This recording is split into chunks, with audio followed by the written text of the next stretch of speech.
Welcome to Armchair Expert, Experts on Expert. I'm David Shepard. That's my brother's name. I know. I'm Neil Padman. And you're Neil Padman. And today we have David Blaine, the world-renowned magician and endurance artist. Yeah. You have probably seen one of his specials, Street Magic, Real or Magic, Beyond Magic, The Magic Way.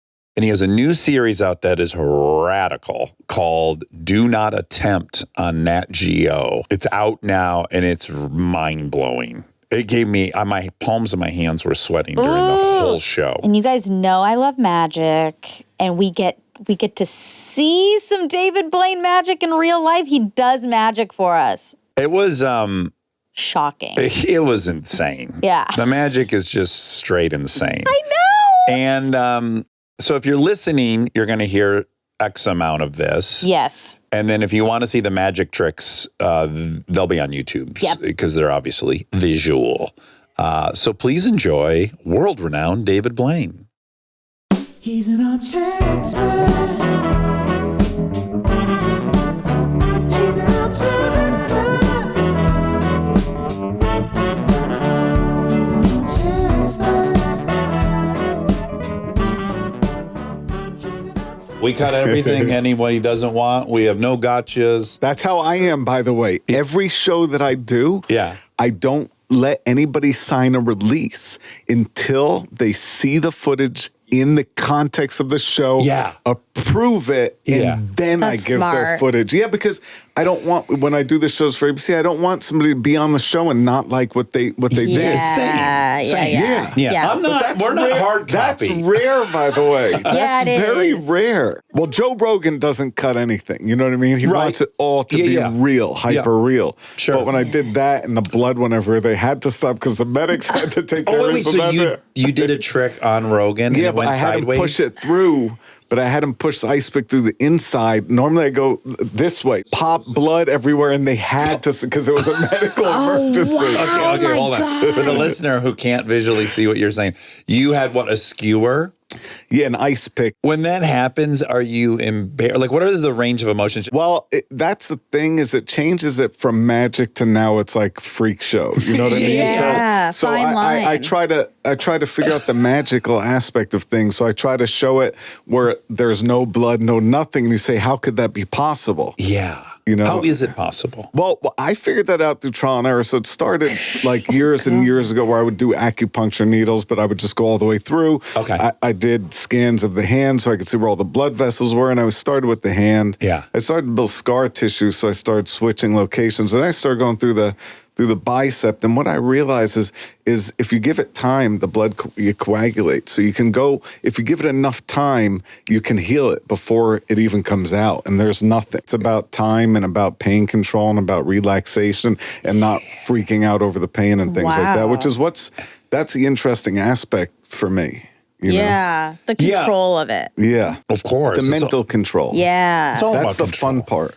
Yeah, that's wild. So one of the most difficult episodes in the new show I did is India. It's the most difficult to watch because they show the suffering. They show the suffering because then the people will give more because they say, oh, he's really doing it. Yeah. And often in the case of the Sikhs you do, this is a demonstration to God. Right. Yeah. So it's That's an right. offering. That's so right. if you're suffering, it's even more. Well, it's of an also offering. showing that the flesh we don't live by the flesh. We live by the Right, spirit. soul. That's why they do that. So it's Yeah. like they desecrate them. So yes, that's part of the reason.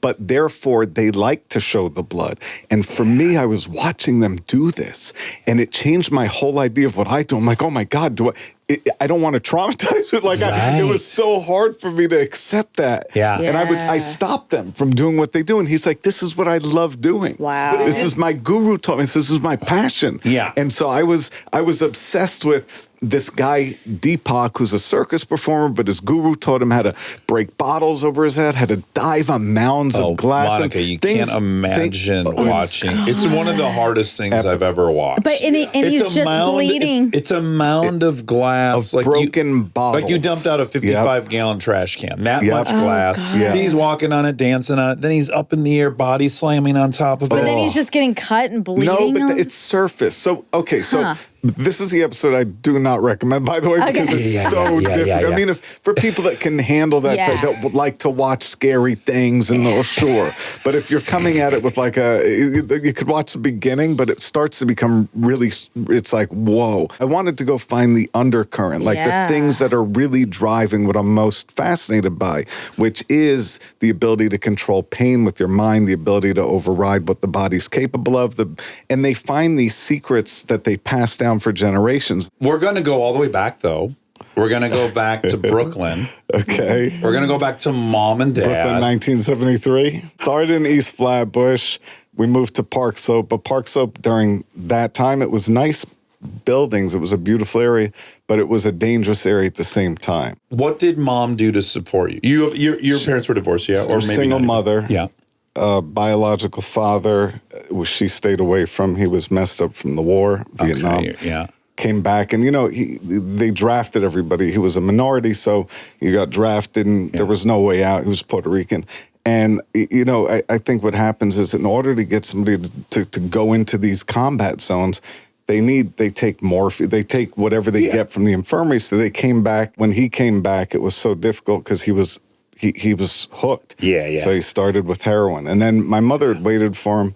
She was pregnant, but it was too difficult. He would wake up with these nightmares. So basically that ended, between them and what age were you? No. He disappeared when she told him she was pregnant. Okay. And then she had waited for him. I was conceived, then he disappeared. Then right when she was about to give birth, he showed up in the hospital, said, "I don't love you anymore. I love another woman. Goodbye." Oh my God. What a place. My mother raised me single. Yeah, but my mother gave me everything. I had the best childhood a kid could dream for. Yeah, my mother gave me everything, but by everything I mean love. Walks through the park, or like take me to libraries or museums, or bring me to Coney Island, where I would see those freak performers doing the sword, and she'd let me watch it. We'd go into the aquarium. I'd play with all those the different creatures that they have in the little. But really, I would go, and I was fascinated. And anytime I saw a magician, she would let me just stop and watch. And I started doing magic when I was about 5 or 6, and I would do tricks to her in the library, because I'd wait for her to pick me up there. I was at PS 230, and she worked a few jobs, so sometimes I would take the subway alone to the school, then back and wait for her in the library. I love taking a subway at 6 years old in Brooklyn. In 82. Yes. But I, by the way, I knew what I was doing. Just 2 stops. You got off. I walked to PS 230, got back, and then I would go to the library that was right there a block away. And then I would wait for her. But my mother gave me a deck of cards. I say this story over and over, so it's kind of redundant, but my mother gave me a deck of cards around that age. I would carry everywhere that I went, and I loved how it felt. It's like... I can tell when I'm watching you, there are moments in the show where you're interacting with folks and putting on shows. But you holding a deck of cards to me is like me and a cigarette. I can tell it's just like this little safety blanket. That's right. I mean, to this day, I fall asleep with cards and wake up with them stuck to my face. Really? To this day. Yeah. Yeah, it's never stopped. It's like you're lovey. Yeah, but back Safety then I only had blanket. the one deck, so I cherish that deck. Do you still have it? No. Oh, that would be cool. We had a bunch of fires back then in Brooklyn, so we didn't have many, we lost. What was she doing for a living? How was she supporting you she was a teacher. She was a social worker. She was, she worked as a waitress. And what generation was she? She was second generation. Her family came from Odessa. They moved to Scarsdale. She grew up with a very privileged life, but she left everything behind when she was 18 and just did everything on her own, put herself through school, worked really hard. And anyway, she, education was primary and first and foremost, but the most important thing to her was the encouragement, the love, the support. Yeah. So anything that I would do, but it was specific to magic for me, but anything that I do was the most amazing thing she's ever seen. Yeah. Yeah, well, you have a child. You can relate. Yes. Who were you in school? What kid were you? So up until we moved to New Jersey, and even in the beginning of New Jersey, I was like that nerdy but funny weird kid. And I think lots of my friends that are magicians were the kind of people that weren't fitting in. And I wasn't able to throw the footballs and the baseball, but I was the kid that could throw the playing cards, right? Right. But you had a niche. I wasn't completely, but nobody knew I did magic. Oh, you kept Why? it a Other than my secret. two best friends. Because you were They were the only- embarrassed? Well, I'm lucky that I did it that way because kids are a tough audience. They and, really are. And once I have so many friends that are magicians that that stopped for many years because they did it to other kids and the kids were mean and they felt terrible. Yeah. So they never did it again. What happens is when you're young and you're doing magic, it's easy to get caught because you're learning, right? Right. So he just want to bust you. So somebody got busted with like a thing that was like a little string and a trick. And after that, after he got busted, he was so embarrassed that he like stopped doing it. So I was lucky that like I only did it to my mother and all of her friends. And they were kind of hippies in the late 70s. So all of her reactions were just running away, laughing, screaming. It was the greatest thing ever. You know? Yeah. And then what happens when you go to New Jersey? You start a new high school. No, well, I went there when I was like 9. So I went to Jersey when I was 9. What's funny is in Brooklyn, it was a different kind of tough. But in New Jersey, the kids were actually tough. One of the kids would walk all winter long in a T-shirt, and I was obsessed with that idea. And I would kind of mimic that and like take it to the next level. So I think I started learning these weird skills that somehow connected to magic for me specifically. Yeah, I was going to say, because what your work ended up being is this weird hybrid of magic, right? And then these different endurance challenges. Those are two different avenues that you combine very successfully. But the part I'm really interested in is the kind of overcoming the body, quieting the mind, forcing yourself to endure something that you otherwise wouldn't choose to. And I'm curious if you have a story or a theory on why you needed to demonstrate that was possible. I have to say, I think it all began just from holding my breath. Okay. I think it was like early on holding the breath. I was on the swim team at the YMCA in Brooklyn around that age 6, 7, and I was born, my feet turned in, so I couldn't swim fast, I couldn't run fast, but what I could do is I learned to not turn my head while swimming, so I could hold my breath longer and longer. Yeah. The coaches would say, don't do that, you need to breathe, but I was like making up on time, so it was like, I kept doing it, and then the kids started to watch because I was able to do multiple laps and then multiple, 3, 4. And then I would challenge the older kids because they would be like, you got to see if you can beat them. And I would just hold the ladder and stand underwater holding my breath. And I didn't realize back then that the mechanism of just like remaining still and calm and overriding that feeling it is the success to breath holding. Because really the other kids, I'd let them go up and down. They would go up and down 5 times, but the up and down... And that doesn't help. Right. It's counterproductive. So I Because think you're panicking. You're like your brain is it's just not panicking. efficient. It's more efficient. Just if you get trapped under a wave, if you're a surfer, you get trapped or you're on. The best thing to do is to just relax and wait it out. Your body is very capable, right? But if you stress and you're fight, then you're gonna. It's like even if you're getting sucked up by a current. You don't fight the current because you're never going to beat the current. You just relax and just conserve energy and go with it. And eventually you'll find the way out of the current. Yeah. So you were getting validation at an early age from that. It felt good to be able to like do something that was kind of like, it felt like it was my own thing because I couldn't compete at the other things successfully. Yeah. So I think that was like the beginning of the love of endurance. Then studying Houdini, and he was like, his thing was escapes. So, obviously that was his specific thing and he was amazing at it. But I felt like what I was good at was endurance. And I was like, how can I? And then the first stunt led directly into it. I was buried alive for a week. And we're going to talk about it. Yeah. Well, so when do you become aware of Houdini, and do you go on an immediate rabbit hole and read about him? And like, are you immediately obsessed with him? But it started in the library, the same place that I started working on card tricks with the librarian that showed me a book of simple magic. Yeah. I saw a book with Houdini, looked at the pictures, and I remember falling asleep, and immediately while I was sleeping, I kept seeing this guy chained to a building staring at me. It basically sunk into my mind, and it was like really strong as images. So I loved, without realizing and understanding why, I just loved the images that he was creating. I can see those same images in my head, right? Him with like these fucking iron shackles and all that stuff that was like very punk rock. And I'm like, okay, that guy's a stud. There's something really cool and dangerous about that guy. It was real. And where did it go? And what's the history of, like, was he standard for that day, or was he an enigma? No, he was an enigma now and in his time and in all time. Yeah, he was incredible. Yeah, but I think what you're saying is relevant, is like the things that he left behind were real. So real to the point that he collapsed after doing the breath hold on stage and was rushed to a hospital where he died, right? Right. Yeah. Do we not accept that it was from the punch the 2 days before We don't in Toronto, know, but maybe? with the kids in his dressing room, sure, Yeah. possible. He died in Detroit, right? I think he was doing a show in He Detroit. collapsed after doing the breath hold, but he shouldn't have done the breath hold. It was immense pain, but he didn't want to let his audience down. So he did the show, he did the upside down breath hold. When he came out, collapsed on the stage, was rushed to a hospital, and then died in the hospital a few days later. What age? On Halloween. He was 52. Oh, that's pretty good. That's so young. That's not good. No. What year was he? What was he operating in the 30s? 1926 is when he died. Okay. Doing these crazy tricks Right? in 1950 or in 26. 1926. Yeah. Underwater tanks, clasps, with just the way things were made back then.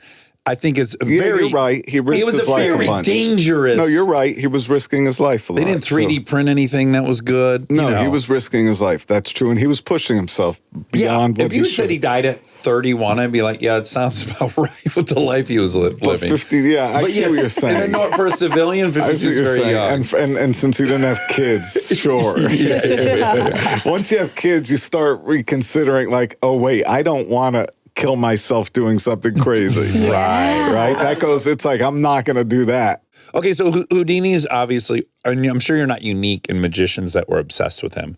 Even if you don't love the stunts or his magic, because he was a card magician. He was a magician. He had a magic show. Lots of magicians were against him in his day. They said, oh, he's not a good magician.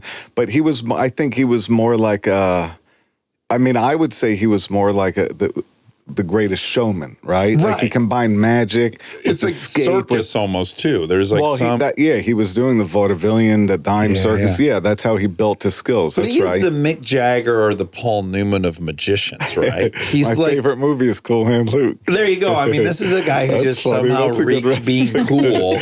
And am I missing a bunch of cool magicians between Houdini and you? First of all, there's a guy named Chain Canasta who he would go on talk shows like the biggest ones in London, and he would just take these incredible risks, just gambling on what people were going to say. He was using psychology, magic. He was doing the same kind of risk taking that a guy like Houdini was, but it wasn't dangerous. But it was still like you're putting it all out there. There was another guy named Mac Norton who was like who I was inspired by. He was like the human regurgitator. He could make it. He was a human aquarium. He could put like fish and frogs, and they'd live inside. So he was incredible. How long can a fish or a frog live down? He would do it in front of them, drink, so and then come out. I'm just the testing process for these. The trial Like who and error, does like you're just laying there and like I think I'm gonna be this person now, so I'm gonna swallow a fish tonight and see what happens. Yeah. Like that is abnormal. And had to never injure a fish. He never injured them. He was said Let's according be to. honest, a few went down. In I the practiced R&D with frogs, phase. and I've never injured one. I believe you. Not one. Okay, so you also in your head you just thought like I'm gonna try this. What fascinated me was Harry Houdini wrote about it in his book Miracle Mongers, which is kind of the impetus for this entire show. It's the idea of searching for these incredible people around the world that have these amazing secrets. Some are real, some are magic, but just like exploring that. And what fascinated me about Mac Norton specifically, the human aquarium, was Houdini had top billed with him and they were on tour together. And Houdini said that this must be for real. This is real. And I was thinking, there's no way this guy was going to fool Houdini. I'm sure he was like, so, and he knew all the sleight of hand and everything else. So I believed it was real, but there was no way to figure out how to do it. But I was thinking, there's also a Hieronymus Bosch painting from, hundreds of years ago. And in it, in The Conjurer, it's called, but in it, there's like a man watching and there's a frog coming out of his mouth. And I said, but no one had ever done that. But I started thinking, if a frog could just appear without drinking the water with the frogs and putting it out, which is what the human aquarium did. If it could just appear, that's the closest thing to real magic. So I went into studying the physiology of the body, learning how to swallow swords, learning how to swallow bingo balls, learning how to eliminate the acid from the stomach, not eating for a certain amount of time, putting a gallon of water in the stomach, holding it, what temperature, and then figuring out how to have frogs stay at the very top of the esophagus, right? So your approach was to introduce yourself, be in front of someone for a minute before the frog came out, as opposed to Not showing... for a minute, no, for hours. Hours? Oh my God. When I did the scene with Drake, Dave Chappelle, and Steph Curry, I was doing magic and everything else to them, and I had You had a The frog in your and not throat, just literally. no, I had 3 frogs, but not just 3 frogs, but 3 frogs, and also a gallon of water, which is very uncomfortable. In this show, I went to Japan and met Kobayashi, who puts 6 liters. Is that the hot dog champion? Yep, he puts 6 of these in his stomach in less than a minute. Oh. And it's the most painful thing, I think, that of everything that I do in any of my shows, including breath holding for 10 minutes, including so in my mouth, including the ice, including that's the most difficult part, and it's the part nobody even thinks about. Right. Drinking 6 He has liters to do of that water. to stretch his stomach out so he could fit. All those hot dogs. That's right. Oh my God. Okay, so you leave New Jersey pretty as quick as you can? No, I left when I was 18 years old and just started working. And you went back to Manhattan now? Yeah, exactly. So when did you have like an actual routine, and what version of magic were you doing at the beginning? Well, I went to the neighborhood playhouse, and I stayed with this incredible teacher, Richard Pinter. There was that Robert Houdin quote that Orson Welles used: "A magician is an actor playing the part of a magician."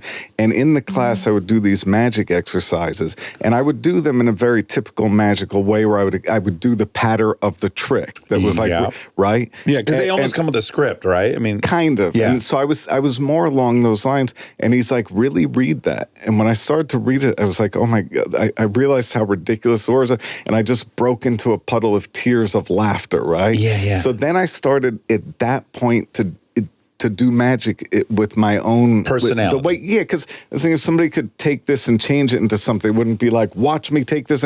They would just go, they'd kind of stutter and do that, and then it would change, right? Yeah. Can I just say, I think it takes a lot of confidence for you at a young guy to go, okay, I'm going to do this kind of dry, monotone, not showy, the thing I thought was corny, because you're not looking around and seeing that version working. I think it was just me doing magic all the time, and I was working at restaurants. I was doing magic to everybody that would come in. I think I started to understand the strongest way to communicate with simple close-up magic. Yeah. And what I loved to watch was the way people reacted, and the less I would force, the more their reactions would kind of be So I kind of obsessed over the reactions. Right? Can you relate to a flasher? Like, I remember learning that flashers, what they're all about, what the kink is seeing the person's face.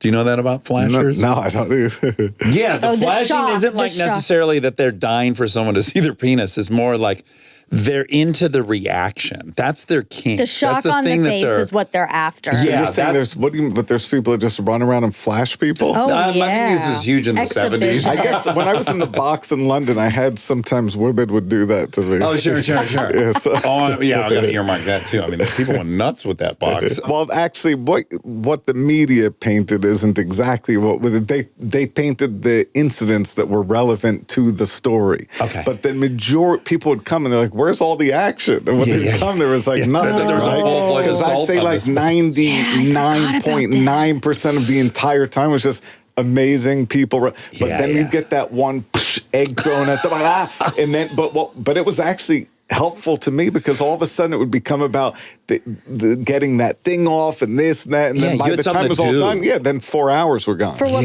people might not know. Yeah, but I want to do a big thing on it. But yes, you that one is called Above the Below. Yeah, Harmony. 44 days in a 7x7x3 plexiglass box. Yeah, that's right. I want to go through each of those. Yeah. So you didn't have a period where you were trying to do like really showy, jokey, any of that. You just started as pretty much who No, but when I was 18, I went up in a comedy club where my friend was performing, convinced me to do magic on stage. And I did a trick. It went terribly wrong.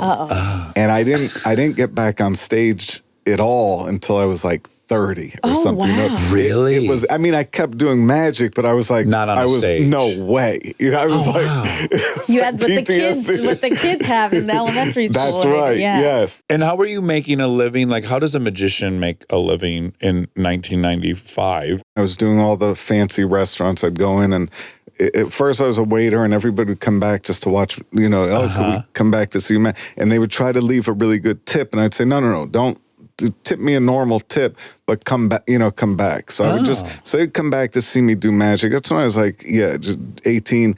And then I started just working the restaurants up on Lower Park Avenue. And so restaurants would hire you to walk through the restaurant? No, I'd walk into the restaurant. Okay. I would do magic to the staff, to the manager, to this. I'd be like, can I do magic to the tables? And I won't ask for anything, but if they want to tip me, they can. And that was actually very good. But really what happened was I would get booked to do private gigs off of that. Yeah, I asked because in LA you have the Magic Castle, so people go there and then they might love a magician and then they know to ask that person to come do a party. I'm just wondering if you're wandering around Manhattan. I guess it's just word of mouth. Back then I had a really cool business card. Oh, It had the definite magic on the back of it. It was all black with eyes on it. And I would run into people years later that would pull it out of their wallet and say, look, I still have this in my wallet. So it was a cool business card. And then people would call me to try to book me. And then they would say, how much?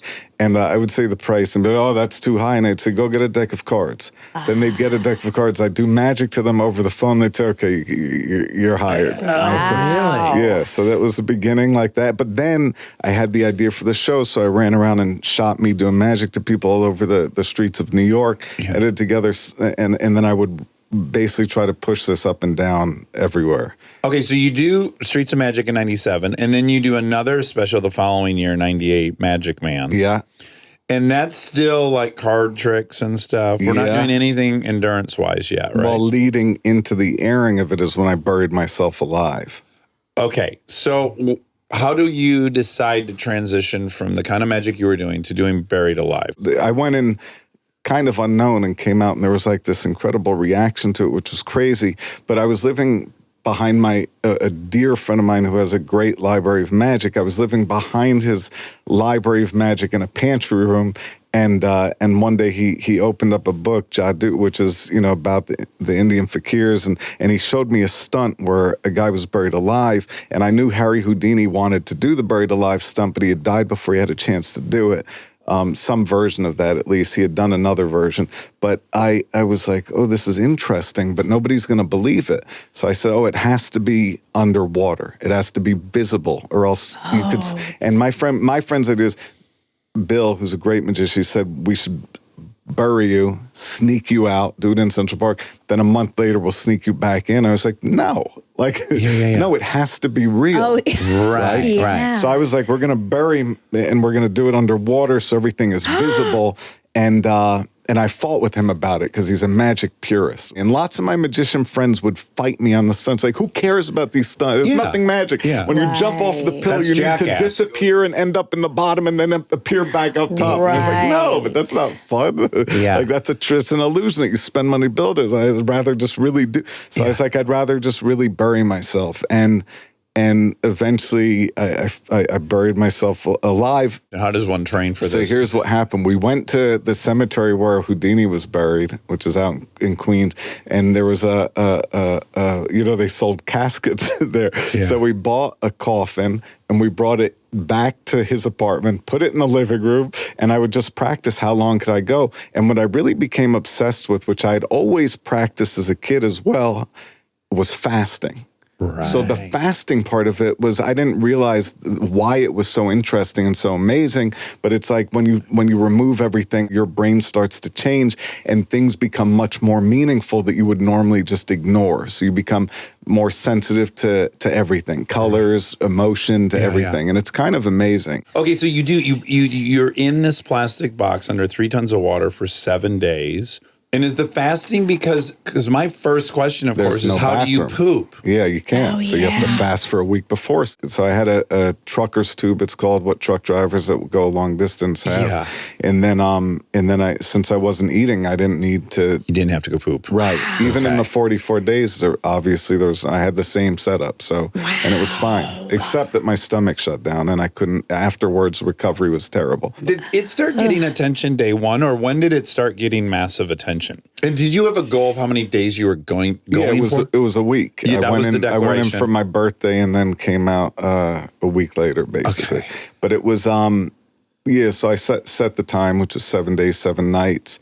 And I think what happened was lots of magicians were so against it, and they were saying, "Oh, this is all a hologram. It's not real. He's not really doing it." Yeah. And I remember the amazing Randy went on Entertainment Tonight. So he's a trickster. It's not real. There's no way he's doing it. So people would show up, like firemen and people. They'd like shine lasers at me, and then I'd be like, "What are you doing?" Because the laser wasn't going through. It was me, and then I would wave, and then they'd wave back. But what happened was that magician Randy, they flew him to New York, and he looked at it and he went, "Yeah, it's real."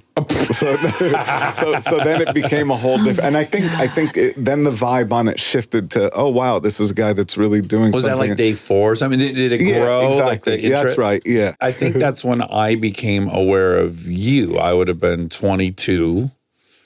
And I'm like, what a dude fucking buried himself. Like that hit my radar. So it was in a pool, like a tank. I was in a coffin. And it was buried like.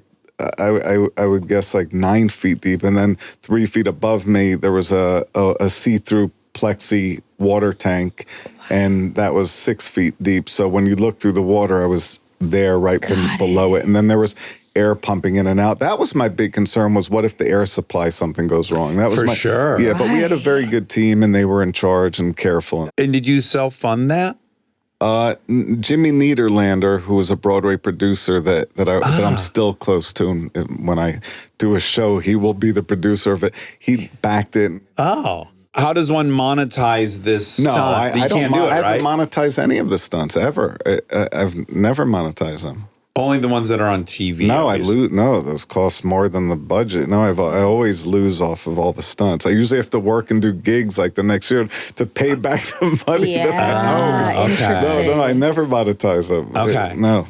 I wasn't accusing you of it. No, I don't advertise it and say I don't monetize them. But even when I do like the balloons, I say I don't want a penny. I don't want to make anything. No, I do them I look at them as like performative, kind of, as like just as a visual, because when I was a kid, I was so struck by strong visuals, and I like the balloons, for example. I always imagined if I was a kid and I was at PS230 and I saw a guy flying over my head on a rig of balloons, it would make my brain go Well, that's the crazy, like the dream. way Harry. Right. When you hold a helium balloon, your next thought is, how many would I have to hold before it lifted me off the That's ground? right. Yeah. That's right. Stay tuned for more Armchair Expert, if you dare.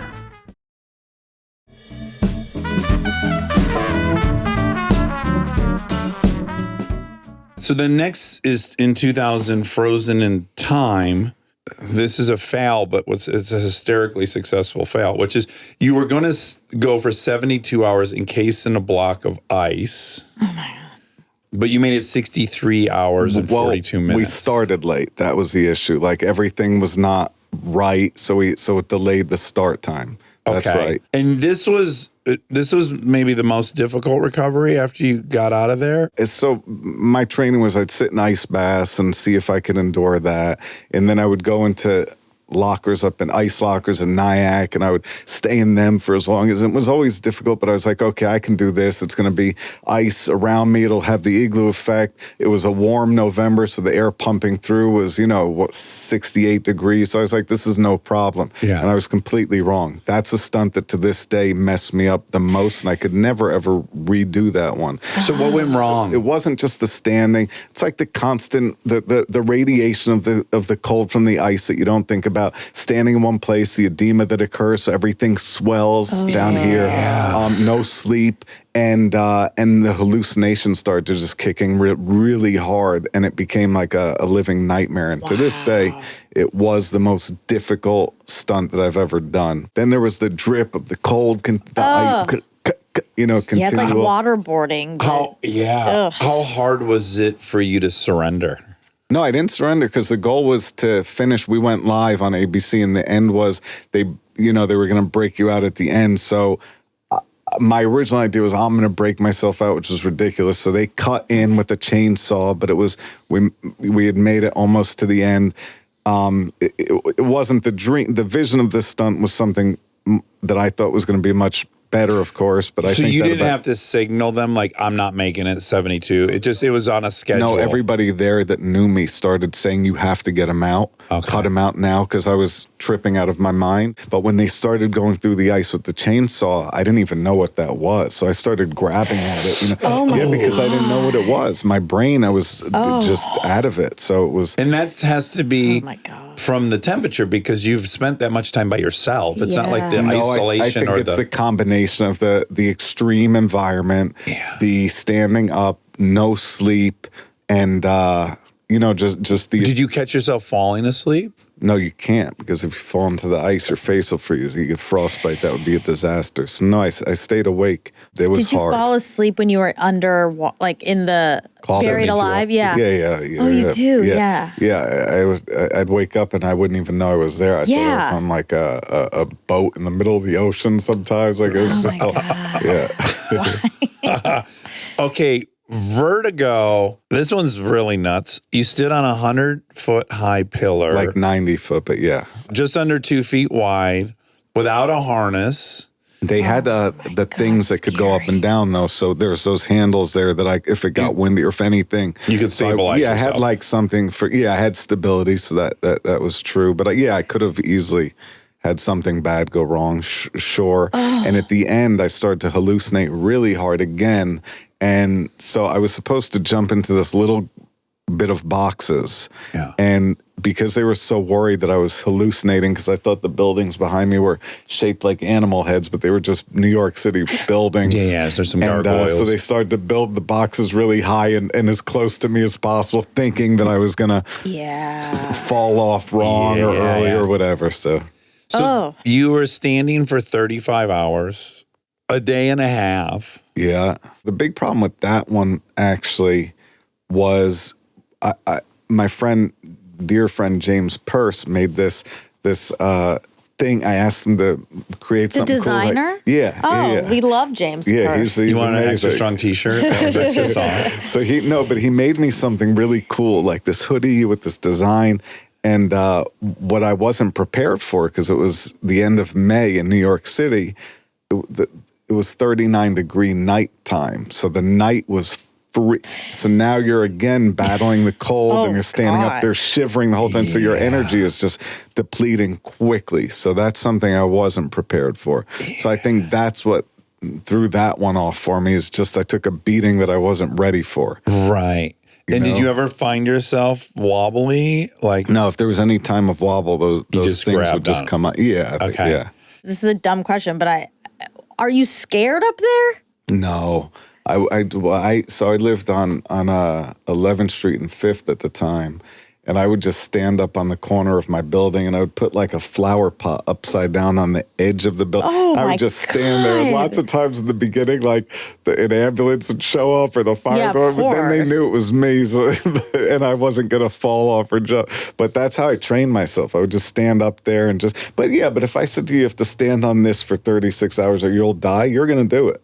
You see what I'm saying? So I just changed my brain. So this is, whether it's up there or down here, it's the same. Right. Like if I said to you, you have to stand here for 36 hours or you will die, you're going to do it, right? Yeah. You'll figure it out, right? Well, now that I have kids, but I might have given up. No, you wouldn't. No, but if you trained wouldn't. yourself and just put this on a really, 160 feet up or whatever it is, and stood there and looked down and made yourself comfortable with it, you could rewire your brain. And that's part of the thing that I love about all of these challenges is you do learn to rewire your physiology or your brain or the way you think about things from a wiring point of view, because we're wiring. So that's why they say when you're looking out of an airplane, you're not afraid. But when you stand on the edge of a building, you're afraid. It's because your wiring, your hard wiring is like, you know this height. Standing on a cliff looking down, you understand it. Yeah. But we weren't, our evolutionary, we're not able to understand. My analogy is like I've skydived and it's not scary. Bungee cord is very scary because you can see the ground and you decide to dive at it. Your brain understands those heights. Yeah. But through evolution, we were never up 30,000 feet. What is happening in the internal narrative? Because here, this is my assumption, is like there is a dedication to doing something novel and unique that no one can do, and I'm going to prove it. Like, what is the identity piece of all this? So I think for me, it starts from a visual. And I think that's because I was struck by those visuals of Houdini when I was a kid. Yeah. So I think for me, I just think of a strong visual. Like for the pole, standing on that pillar, I was with Guy O'Siri, we're at a cafe, and he's like, oh, look at that pole right out there. That's kind of cool looking. It was just like a weird, tall, probably 100 foot, 90 feet. I don't know how tall it was. Yeah. And right at that moment, a bird, like a seagull or something, landed on top of it. And I was like, oh, that's got to be my next thing. Yeah. And then I obsessed over that idea of just like a tall column. Yeah. And then I started researching and I found San Simeon and all the pillar saints and all the people that lived up on the pillars. And I became obsessed with it. But then the fun part for me was like learning how to jump, because you start at 5 feet, then 10 feet, then, you know, and it's like the learning curve. It's like constantly trying to learn new things, challenge myself, and override the inherent fears that we have.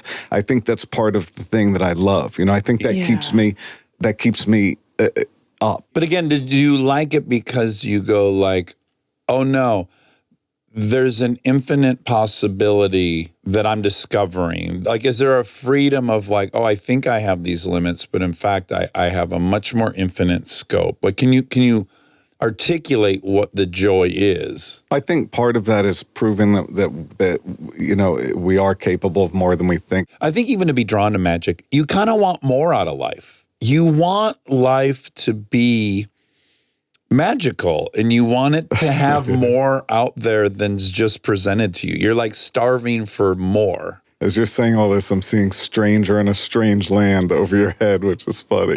And then above that is Brave, Not Perfect. Like, all these titles are great. Oh, no, don't get any ideas from this room. No. But so what I was saying is, no, I think that it's not really, I think it's much more simple than that. For learning magic, it wasn't really, I think it was just, I loved how cards felt in my hands. I think it started with that. And then I loved how I could change the course of my Mother's Day with a simple trick, right? Yeah, and so I think that was simple. And I think the endurance thing was just being able to override and do something that was unique to me. And then I think once I started to come up with these, how do I make this into a visual? How do I make this into something striking? I think that was where kind of like the love of performance art intersecting with magic was exciting for me. Well, even for the series, that when they were giving me, I said, only give me ideas that when you say them, it's going to make me uncomfortable. I want to go into places that make me uncomfortable. I want to do things that make me uncomfortable. I want to learn things. I want to break the comfort zone. Because I related to you a ton. Again, I'm projecting, but I'm watching you watch a guy break a bottle on his head. And I can see in your face, you're like, fuck, I don't want to do this. Right. That's I'm going to have to do this because I can't not do this now that I know it can be done. It was something that was like, I understood that there's a technique, but I also understood that there's a great risk to this. Yes. And I also understood that you could easily slice your eye. You could do anything. Yeah. So I was like, I don't. And then normally I have like a learning curve. Yeah. I'm like, well, I don't really have a learning curve. Everything was kind of happening quickly on during the last year of filming. And I was like, can I do it? And at that moment, my daughter called. And when she called, somebody's holding my phone. I was like, yeah, I'm not doing this. So, but then I still couldn't get it out of my mind because the way he does it just makes no sense to me. When I finally, it's so fucking disturbing. I want to add. I mean, he started with some like water bottles, and you're like, okay, but then he goes to a fucking square whiskey bottle, and I'm like, okay, this is nuts. I would watch it over and over and try to understand it. Like, how does this make sense? Because it's so counterintuitive. So it was something that wouldn't leave my mind. Yeah. So then is it more not about bravery? Is it about smarts? Is it about intelligence? Are you like, you're smart enough to figure this out? Figure this out. I think that's such a good question. I think it has to do with like I get it stuck in my head. Right. It's simply It's gets nagging stuck. you. It's an idea that just gets stuck in my head. And then I can't get it out. It's like it'll It's like just an OCD and it'll keep thing. yes. Thank you. That's more what We it got is. there. So it's not that deep. It Yeah. is more along the lines of like once sometimes it's it gets obsessive stuck in my head. compulsion. Yes. That's, Got it. I do think it has to do Yeah, with it that just a gets little more. stuck. It's an idea gets stuck in my head, and I'm trying to work out the mechanics of it. I'm trying to understand it. That makes sense. I needed an explanation. Thank you. Yeah, I think it's That more makes sense. I get that. I don't think it's a Bravo. I don't think it's like that type of thing. I think it's more. It's like a more internal thing. Yeah, So there's do- an angst until that is solved. Yeah. Do you feel relief when you're done with one of those, or do you feel happiness, elation? I just love Deepak so much that I was so happy to let But him I mean, teach like me the something. burial, like things you've completed yourself. When you're done, when they let you out of the ice, well, I guess your brain is kind of fucked up. So, but is the feeling relief, or is it like, yes, I did it? Yeah, elation. No, it's never a yes, I did Yeah. it. That's true. Do you get peace from it? Okay. That's I a had good this question. obsession. That's a really good I've question. now done it, and now I have peace until I think of the next Well, idea. no, but they're not all based on that obsession. One time it's like, 15 minutes, right? One time, 20 minutes and 2 seconds underwater. Heartbeat was 8 beats per minute. They had telemetry on me. And it's like, so it was like this fascination with what's possible. So, so some of it is just that. So some of it is that. Some of it is an idea gets stuck in my head. Some of it is just the visuals is so compelling that I just want to do that. The pole one is interesting because I once saw in Australia on a trip an orangutan. They just put telephone poles up for them to play on. And these big orangutans, they would just sit at the very top. And they were so peaceful. And it is such a disturbing image.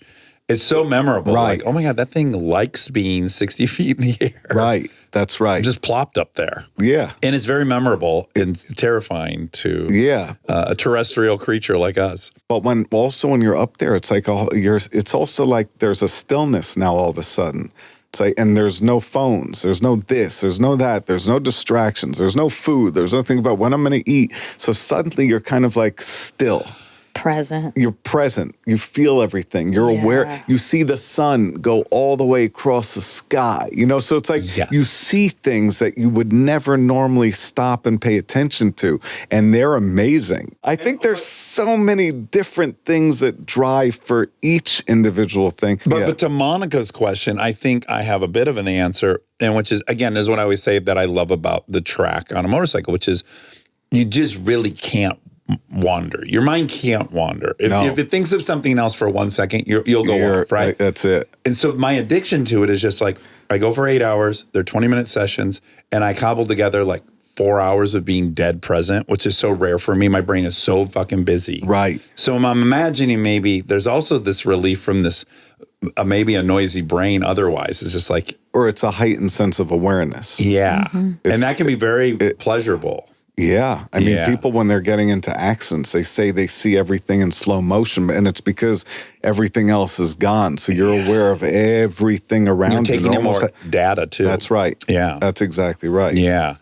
Okay, above, below, we got to talk about that one. Yeah. So as we said, 44 days in a 7x7 plexiglass box, hovering 30 feet in the air. And you had there was a webcam so people could watch the entire time. Yeah. And I guess, as you already said, so you had fasted for that, so you don't have to go duty. Yeah. For that long? Yeah, it was like a 47-day fast, basically. Wow. Yeah. Okay. Oh, my God. You drank nothing but pure 1.2 H2O. gallons of water a day. No, 4.5 liters. That's right. Yeah, that's right. And you did not eat. So of the things that were happening up there. And where? In England. In London? Yeah, in London. Okay. Yeah, on the River Thames, right by the Tower Bridge. So it was the most beautiful view ever of the river. It was pretty amazing and surreal. As a layperson, my thoughts are like, what does it feel like to starve? Because you really go into starvation at that point. Yeah. So I'd read all the books from people that had done extreme fasts or protests where they would fast against the government, like Bobby Sands, when he died in 66 days or so. But then I started speaking to people who had done fasts, and you're always curious, like, are they really doing the fast like they say? Yeah. Or are they taking some sort of glue? Because you don't realize, it's hard to believe that the body can. And I did go right to the breaking point. I do think going that long is too much on the body. Yeah. But the things that I had read about were all exact. So they said in about 28 days, in about a month, you start to have this pear taste in your mouth. You switch from breaking up muscle tissue and then the organs, and you start to, eat your own body, of course. Yeah. But then it starts to taste sweet. And I was so paranoid because I had water that was coming up, but again, pure H2O, no minerals, no nothing. Yeah. And when I was drinking it, it became sweet in like 28 days, exactly when it said it would. And if I hadn't read that, I would think that they were putting sugar into the water, right? But I still thought that. So I would make people stand below me, and I'd pour water out into their cups. I'd say, taste this. Just random people say, is there sugar in it? Yeah. I didn't trust my own team with it. I thought they were all trying to save me. Yeah. And I'd make random people taste it. Is there sugar in it? They're like, no, it's water. By the way, if you're on this team, you're like, he's fucking lost his mind. He's like, don't even let us taste the water. And they'd say, oh, it's just water. But that happens, and then around 40 days, I started having really bad heart palpitations. It's really bad on your heart, right? It's bad on all of your organs. Yeah, it's tough on every organ. Yeah. How long does the hunger part last? That's gone in 2 days. Not even. Yeah. I would have dreams of of eating certain foods. Yeah. Did you start planning? Because even when I have a flu that lasts like 4 days and I haven't eaten and I can't eat, I start thinking about McDonald's French fries like day 3, and I just start obsessing about when I get to eat those. Did you have a meal planned? So in the beginning, I was dreaming of like smoked salmon on a bagel with cream cheese. But then as it evolved, I started dreaming of soup, right? Sure. Easy to, right? Coffee. and I would wake up in the middle of the night, like after like day 30 or whatever, and I would think that I'd have vivid dreams. I left the box, got out, I was eating a meal, and I'd wake up. Panic, you cheated and ruined it. Oh. Failed. Yeah. Yes. Yeah, completely. Of course. Right? Yeah. And anyway, so I had a great starvation like relapse expert. dreams. I had a great starvation expert, Dr.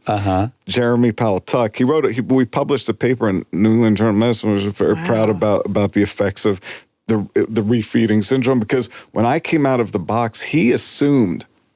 When I was going in, my team even tried to give me sugar vitamins, which, by the way, I probably would have died if I'd taken them, because the metabolism, your body wouldn't shut down and go into starvation mode to preserve itself.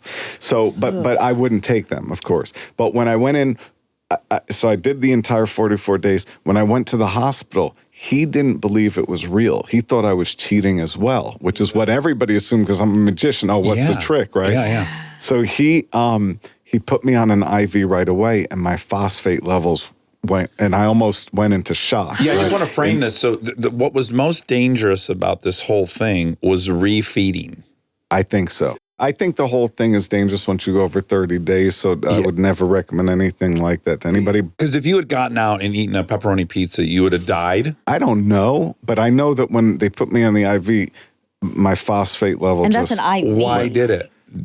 Because the body can't handle it. Walk me through the refeeding process. I went on the IV, and then boom, a friend has sent a trunk from Harrods full of food to my room, and I was giving it to all the doctors and nurses and everybody. And then 2 days later, I was so hungry, and there was a bag of potato chips in there, and I was like, what the hell? I opened it and ate, and then I was in agony, the worst stomach, like horrible pain, like nothing. It was like. And then they had to readjust and take care of me again. But anyway, eventually I got back to eating, and then all the all the, the everything comes back in full force. But Okay, so there was the starvation part. And then how do you deal with boredom? I mean, I always say to everybody, boredom is a choice. And I kept writing that, and I had a journal and a pen. That's all I had in there. And I wrote over and over, boredom is a choice. And everything is perspective. Everything is how you see it. Yes. So I think you choose to be bored. And if you want to be bored, that's fine. But the mind has so many things that you could, Rainer Marie Rilke in his book, Letters to a Young Poet, I remember reading that when I was younger, and he says, even if you're locked up in the most, solitary prison confinement, you can still imagine where you are, what you're doing, where you're seeing. You can see your friends, you could see everybody. Yeah. So that's, I guess, my question. How much of your day were you floating off into the ether of imagination? I have to say a lot of what I do, and I think with magic as well, is based on numbers and logic. I was writing I was breaking it up. It was 1,056 hours, 44 days. I was breaking everything up into time, numbers. I was like, and then I would say, okay, I just need to get to the halfway point. 22 days, which I would then break up to 11 days. And then when I got to 22, I was like, okay, this is now the starting point. So I only have to do that again. Yeah. And then I would write all of these logic puzzles and things in the journal and things that I just love doing to occupy my mind. Yeah. So there's a lot of that. And then also the people that would come, that would walk by to work every day, they'd come, and I became friends with all, I was like communicating. It was like a full. Were you up? Wait, where? No, he's 30 right. feet? It was like 30 feet. Above the river. In Not a glass? above to the side of, in a see-through, in a completely glass Plexiglass box. So people could hear you? No, but they could on that camera that was up there if they wanted to. I think that was one of the first continual live stream things. A lot of this it's very similar to an Olympic athlete. I think training your brain to just keep going and pushing, ignoring every signal you're receiving. No, I think Olympic they have to work much harder. I think you're working much harder than they are. But I think this is more. I think what this is more along the lines of accepting the conditions that you meditate. Yeah, but also it's different when you know the beginning and the end. Then it's just how do you get there. That's true. But that's a mindset that you know the end. You think you know that, you hope you know the end, but you might not because you don't know how your body's going to really react. That's true. But you anticipate the end, which I think athletes do that. Okay, now you say it was exaggerated in the media, but I must know so people did start vandalizing, or there were at least a handful of there's someone threw eggs. Yeah, people threw balloons full of paint. Yeah, that someone was really attempted cool. to Actually, cut it was you like down. an art. No, he tried to cut my water supply off. Oh yeah, there we go. Okay, water supply. He was so angry. mean. Yeah. Now, what do you think? I have a theory, but what do you think those few vandals were reacting to? Because I have a very strong opinion about what it was. No, I want to hear your opinion. I think there's something in us as a social primate that feels like we need to police how much attention people get. Yeah, that's good. There's just a guy who's getting all this attention, and now people are stopping. Why does this guy have all this attention? There's some weird. And it was a see-through box. It was so it was kind of like what you're saying exactly. Yeah, I think I can imagine. Was there any women that did this shit? I got to imagine it's dudes that were throwing shit and everything. I think you're, for sure. Yeah, so I just think there's this whoa, why is this guy getting so much attention? He didn't do X, Y, and Z. You get attention for X, Y, and Z. And why is he getting this attention? And fuck this guy. There was this one guy that used to come every day because his girlfriend wanted to come see it. Oh, and he'd be behind her, and every day he would walk up and go like this to me, but behind her. And she'd be waving, and he'd go like this. But when he would come, which was almost every day, he would make my day. Yeah. I would laugh so hard because he was so passionately angry. Yeah. So when he would come, I would smile and wave at him. Yeah. So he started to come on his own. He would just come and then I would have full communication with him. And he provided such an incredible distraction that he became a very relevant part for me. We became friends. At the end, when I got out, he was waiting in the hospital. I was so excited to meet him. Yes. Well, again, that's that other social primate thing. It's I don't like this guy's getting all this attention. Wait, this guy kind of likes me. I'm a part of the attention. Now I'm in. Yeah. People don't like primitive. being on the outside of something. Or feeling like I can't do that. But I also think there's a part to it of what you're saying. That's weird. It makes no sense. And why is he doing it, right? And it's not so it's like you paint your own version of what the reason is, right? Yeah. Yes, So of I course, think you it's fill in also the part blank. of, I think part of it is also you're projecting what you feel onto that. Last thing before now, full show is Vegas residency for 10 months at Resort World, and then now at the Wynn. Yeah. And I guess I was maybe shocked to read that this is the first, like your very first residency was 2023. Yeah. Were you not tempted to just go grab those bags of cash? Before. No. I mean, I've already learned, frustratingly so, you don't seem motivated by money. Not at all. I don't trust Not at you all. if you not. Yeah, I'm not complaining. I do fine, but money's never been the decision making factor. So my mother taught me when I was young, because she grew up with extreme privilege, but left everything, like I said, and did everything on by herself, and was much happier than when she lived in a big house in Scarsdale. She said, the way to do it, and the way I think about things is, if you would do it for $1, she would say penny, but if you would do it for $1, then you should do it for whatever. And if you won't do it for $1, then you shouldn't do it for whatever. So that was kind of, but she would say penny, but like that. So that's kind of when I think about things like, would I do this if it was $1? Yes or no? And that's how I decide on almost everything. Right. So, and it could just be the person or the team or and that's enough of a decision-making process, right? Right.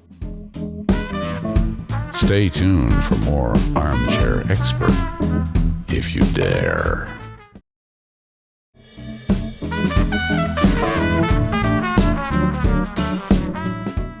And so your residency, you're doing 3 days a month, is that right? Because physically you can't. Yeah. It's Well, that's what I was difficult going to say. do This that is so where much more. your act Exactly. sucks. Whereas if you're just Right. doing a Right, bunch just of other magic shit, tricks. you could do it monetize the hell out of 30 it. times Yeah, a month. true. That wouldn't be fun for me. I want to Yeah. show that, like, I know anything can go wrong. I know that I'm putting Stakes. myself on. Yes. Like, I know that I'm giving everything I have to the audience. Yeah. And I think that was a problem with Houdini. I think he was, like, so driven by satisfying the people that were coming to see him that he pushed himself to the breaking point. Yeah, he didn't Yeah. have the type of act that you could do 20 times a month, but he did it 20 times a month. Right. Yeah, That's right. Yeah. And that's that's why he was always in incredible shape. And, that whole dime circus vaudevillian performing They were the toughest of the tough. 7 shows in a row. Yeah, right, yeah. Where he, I was obsessed with Buster Keaton for a long time. And Yeah, he was he grew up as a incredible. little kid in vaudeville acts and getting thrown. His into the family wall. would kick him or put him in a suitcase and chuck him into the audience. And Yeah, the he was physicality of that stuff. incredible. Oh, what a fucking genius that guy was. So when I made my first TV show, I was studying Buster Keaton a bunch, and I remember his thing was he tried to do everything in one take, no cuts. Yes. So that led to like my first, what I was trying to do with Street Magic was try to get one take, do the magic, get the reaction without cutting. So I Yes. think that was inspired by him. He was a phenomenon. He was incredible. Athletically, like he's the first Jackie Chan. Like Jackie Chan in his best day is just Incredible. Buster Keaton. Supposedly Houdini gave him the name, although that's been disproven. But he had said that Houdini named him Buster when he was 5 because his parents used to throw him on the vaudevillian Yes. stages into the wall, and Houdini Kick him like a he's soccer ball. Buster. Yeah, that very most famous stunt of his that people can picture in their mind, which is the front of the building falling. Yeah, he's in over front of a him. house he That- built himself. Yep. And then, of course, the last frame is it falls flat, and there's one window open on the second floor of the face of the building, and it falls perfectly around him. And yeah, he it's had like amazing. 4 inches on each side. It's amazing, And half of his yeah. crew quit. They were like, we're not sticking around to Yeah. watch you get flattened by Yeah. the face of He was this building. incredible. Okay, so the Nat Geo show, it's called David Blaine, Do Not Attempt. And I watched India. That's the one you watched? Yeah. It's the hardest. Oh, man. By the way, What are the others? that's first when I get the link. No, And I'm assuming they're airing it Southeast first. Asia would be the one I would say to watch starter first. piece. Okay. Then Brazil, then all the others, and then at the tail end, if you're like, you've made okay, it that that's far. it, then okay, I'll watch India, but carefully. And I also think lots of them should be watched by adults if they're going to show it. So watch Oh, it yeah. first, make sure you understand, because there's some things that are scary. Like I push a steak knife into my nasal, yeah, which is crazy. And then, like he said, the bottle breaking thing, which is Yeah. what woke me up in the middle of the night, which is why I called the show Do Not Attempt. Just horrified of the idea of somebody trying to imitate that. This is my great curiosity with you young magicians. It's like no one will tell anyone their tricks. How the fuck are you supposed to learn? Yeah. You hound them until they tell you. Or books or The secrets pamphlets get told.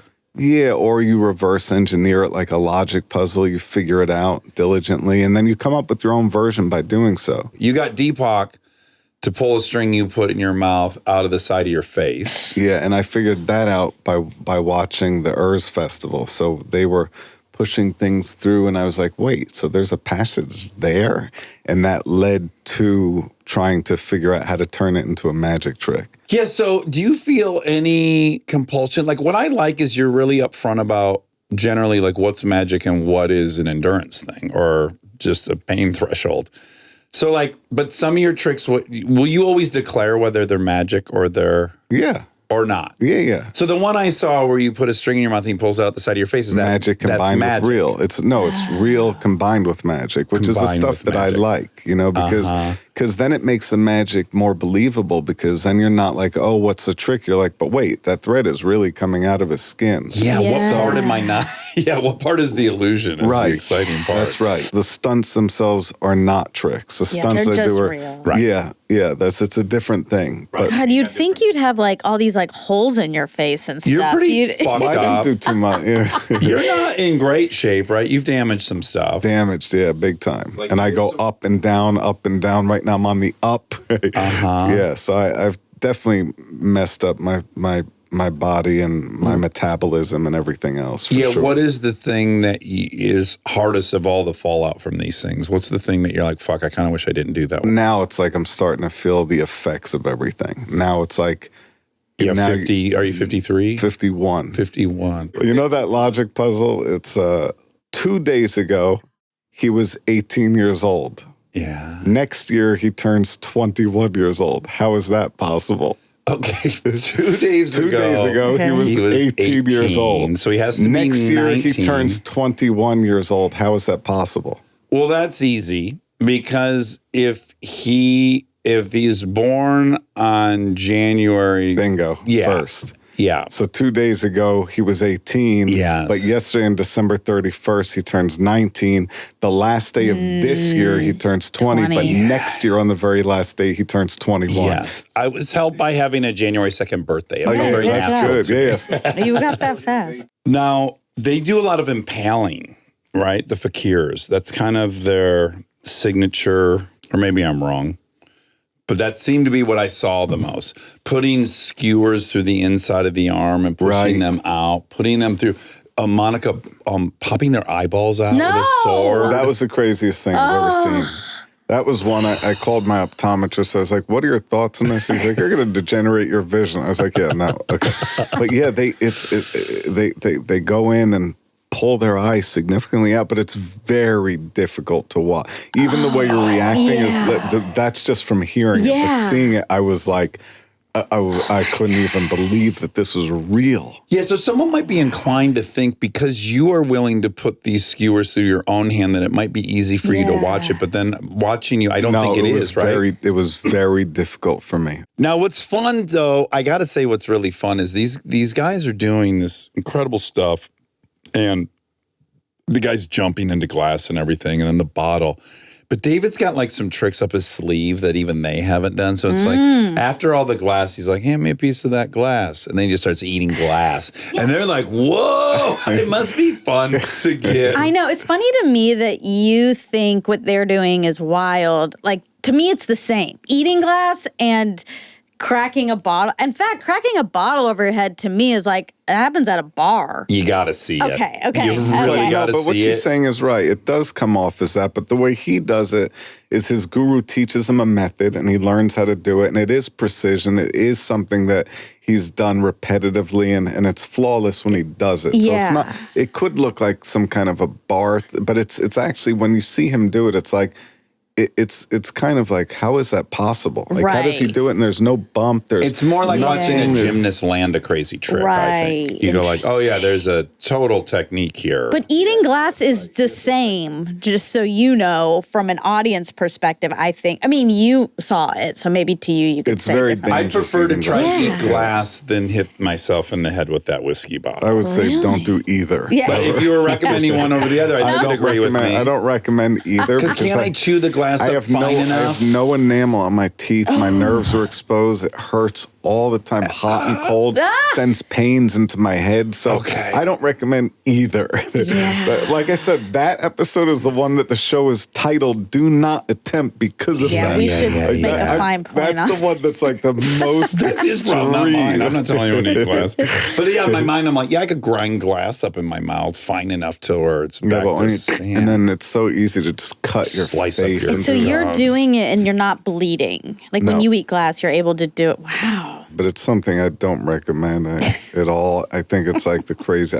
I always tell magicians, like, if you want to get into magic, do card tricks. And ironically, that's the stuff people like Yeah, the it most, is. right? It's like It the stuff is. that's Yeah. like, the other stuff is, I'm obsessed with finding things out that seem impossible and then trying to figure out how to do those things and combine them with magic, right? So it's like for the first time, I'm showing the process of that learning curve. I'm showing what I Yeah. normally would never share. And by having the real part of it exist with magic, it kind of stops the audience or the viewer or the spectator from kind of just writing it all off right away, which is what you said you didn't like about some of the magic that you've seen. Is like immediately like, sure, what's the trick? So maybe I should have told you this at the very beginning. I don't like magic.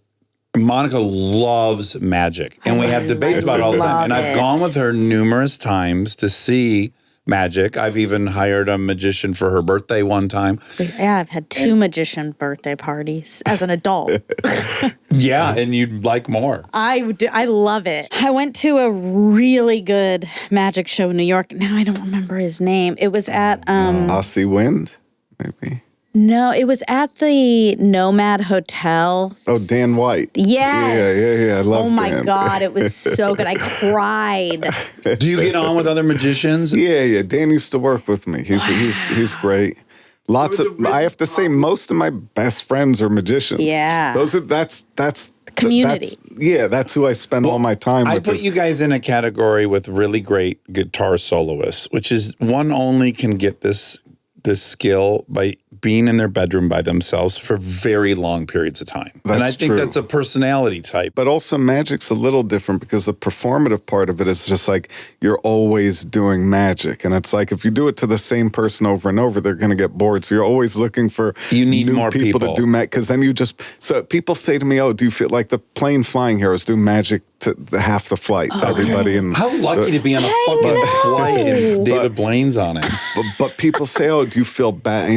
Do you feel bad saying no?" I'm like, "No. I mean, this is how I practice. This is how I Yeah. improve. This is how I'm constantly training, and this is the part of the process that I like the most. Is that constant tweaking, learning, changing, modifying, adding things." Have you thought about what the shelf life of your own skill set is? Do you think there'll be a peak and a decline like all trades, or no? Is this one impervious to decline? Do you think you're getting better?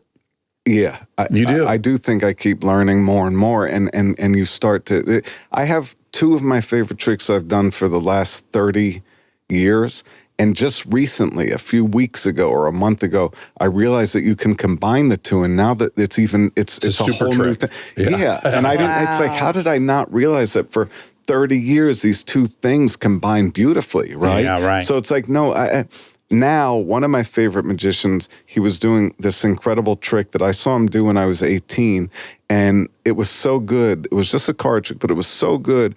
He did it in front of a small room of people that I was laughing and crying at the same time, right? And he stopped doing magic because he said he was doing that trick that he's done it probably 100,000 times. Who knows how many times? Yeah. He was doing that trick, and in the middle of it, he forgot what he was doing. And his brain couldn't process anymore, so he stopped doing magic at that point. Right. So his brain it would couldn't be a remember. cognitive thing, probably. Maybe. Not a physical thing. Maybe. Yeah. Who knows? What seems interesting is like overnight, so many people are attracted to you in this very intense way. Well, That's not anyone else's normal experience, like in high school. Fiona Apple, who I'm watching her video over and over again, I know is dating this magician.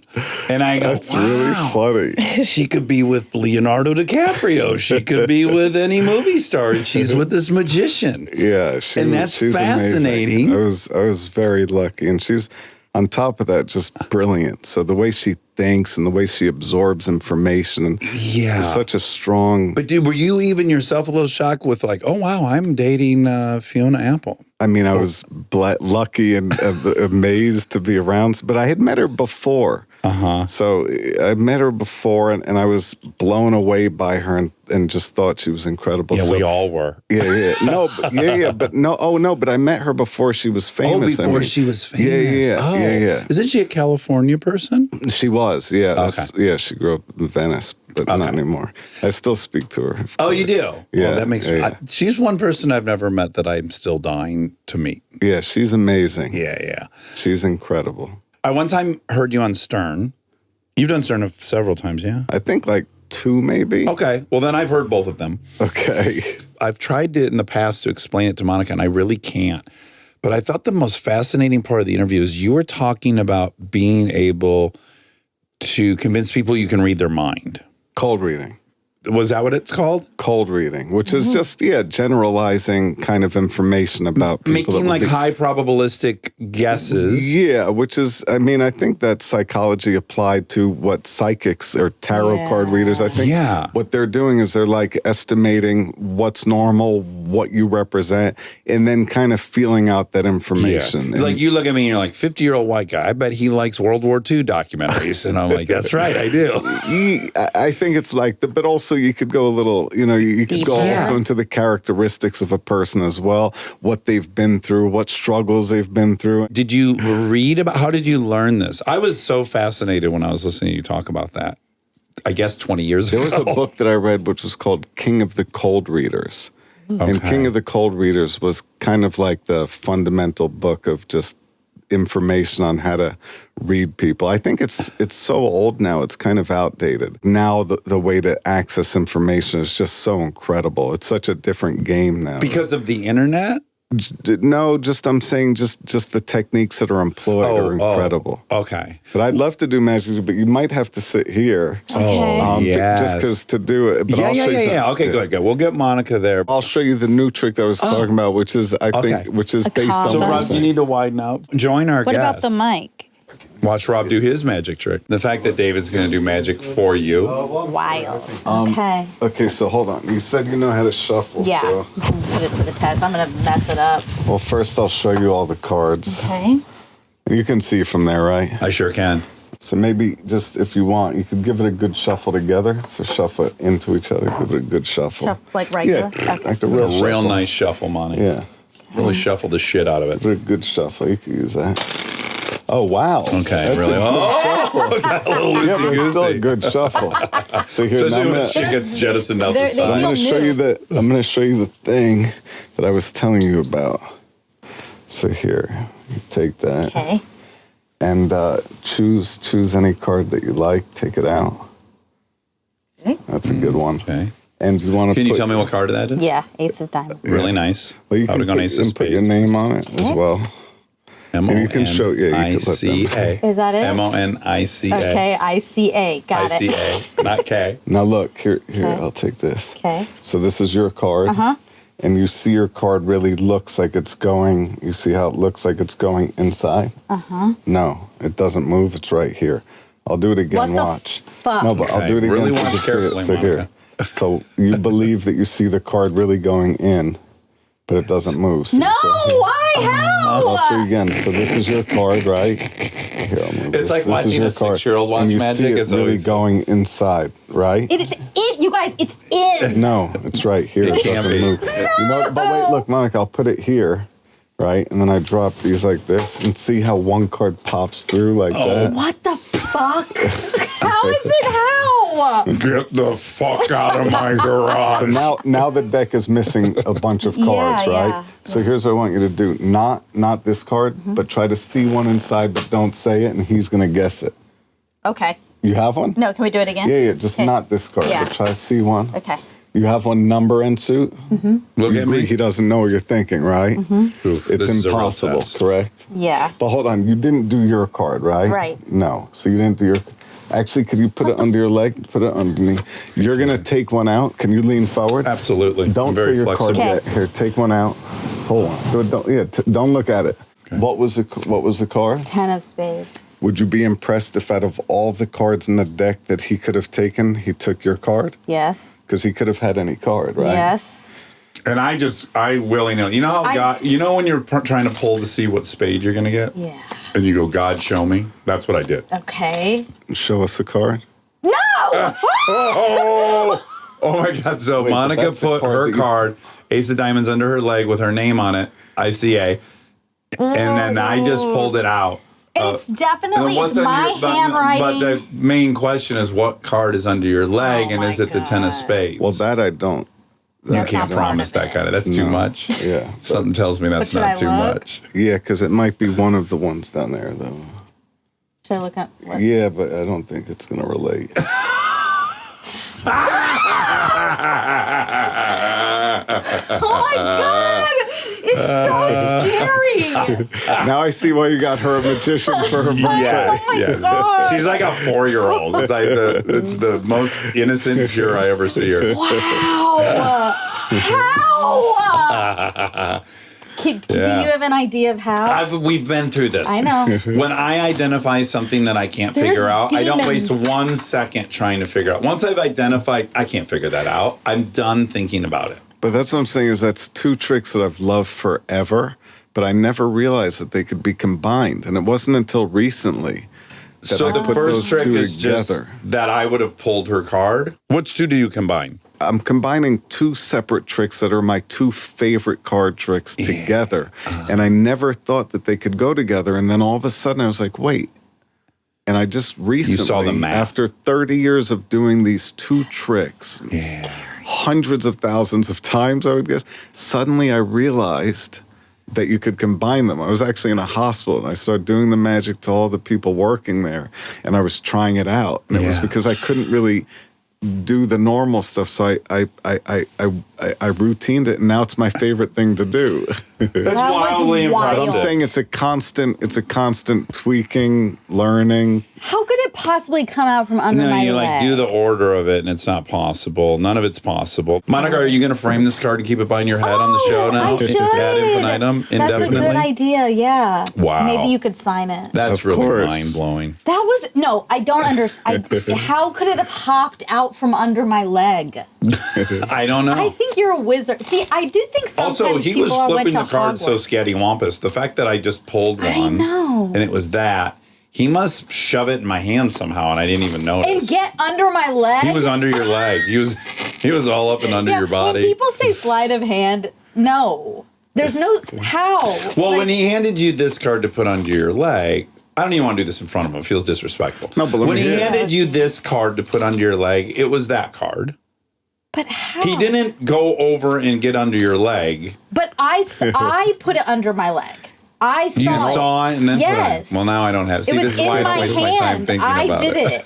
it. Wait, let me see. Will you hand me the? Yeah. What was on the floor? Oh, God. Hold on. This is going to get even scarier. No, but here I'll show you one that's based on just simple. Here, let's see. get all the Can you cards shuffle these a little more and add Just do a those? better job this time, Monica. I will. You can add these if you want. Yeah. Yeah, let's see. Yeah, so shuffle them. Give him a good, firm shuffling. Just hold. Is that being stubborn? Dax, why don't you You just cut? fucked up the whole thing. What do you want me to Oh yeah, cut? let him Get do your it. Yeah, hand- actually, get we'll your put them hands here. on Yeah, yeah. We'll actually let you do Oh it yeah, here. good idea. Okay. So maybe here we'll do it in front of you. So Okay. geez.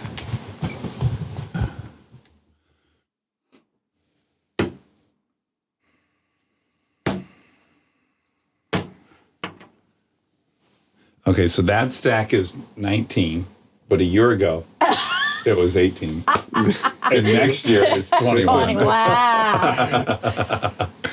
Okay, what's happening with these stacks?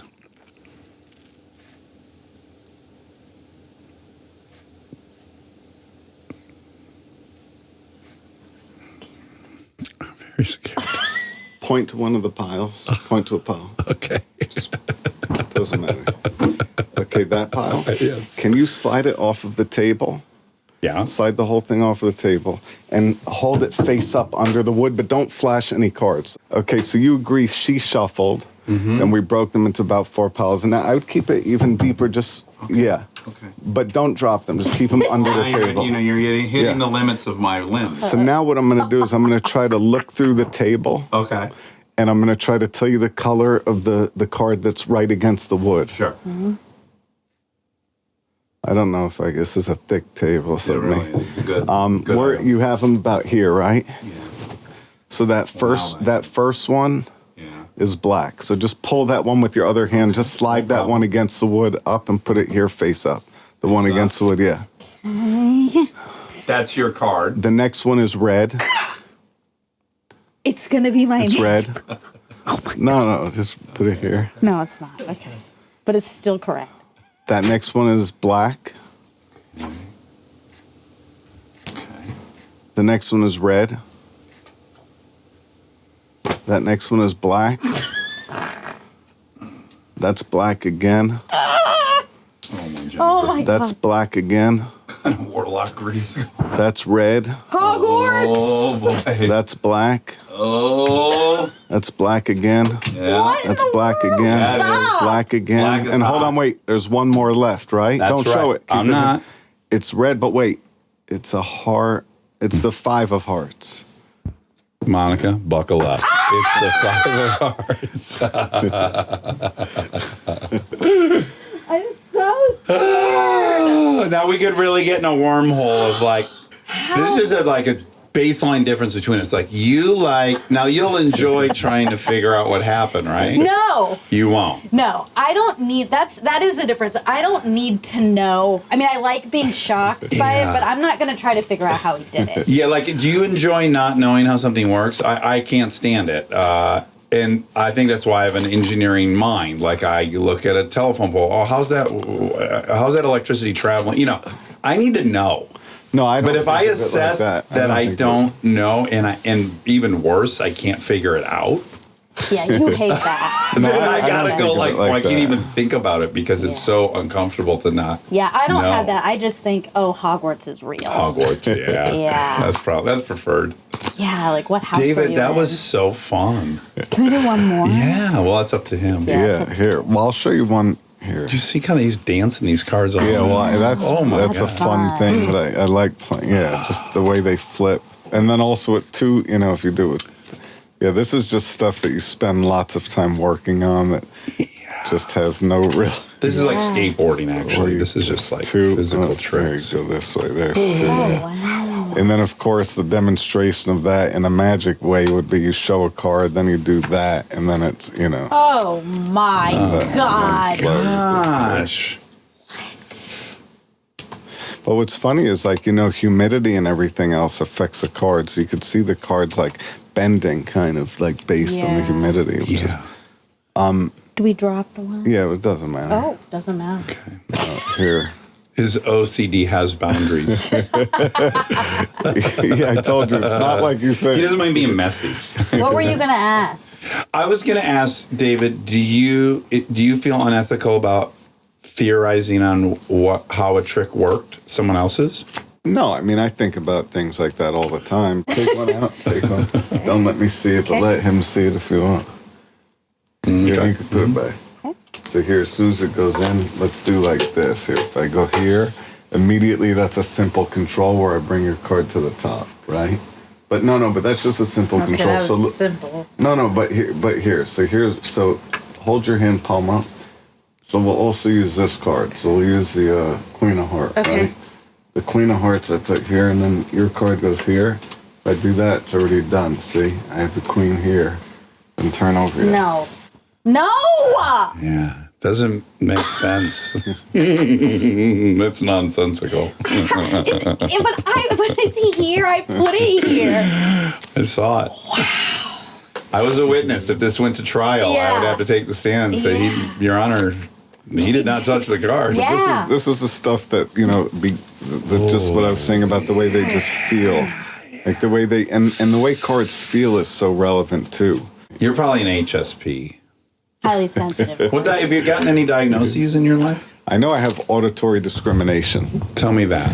I know that when I hear information, it doesn't register the same way as when I read it or see it. Okay. So I know, you know, so everything for me is more It was easier to read and learn than to listen and learn. Opposites. So often I say what, but I hear it like a minute or a few seconds later. That So must I drive say what? females in your life absolutely fucking Won't nuts. drive anyone crazy.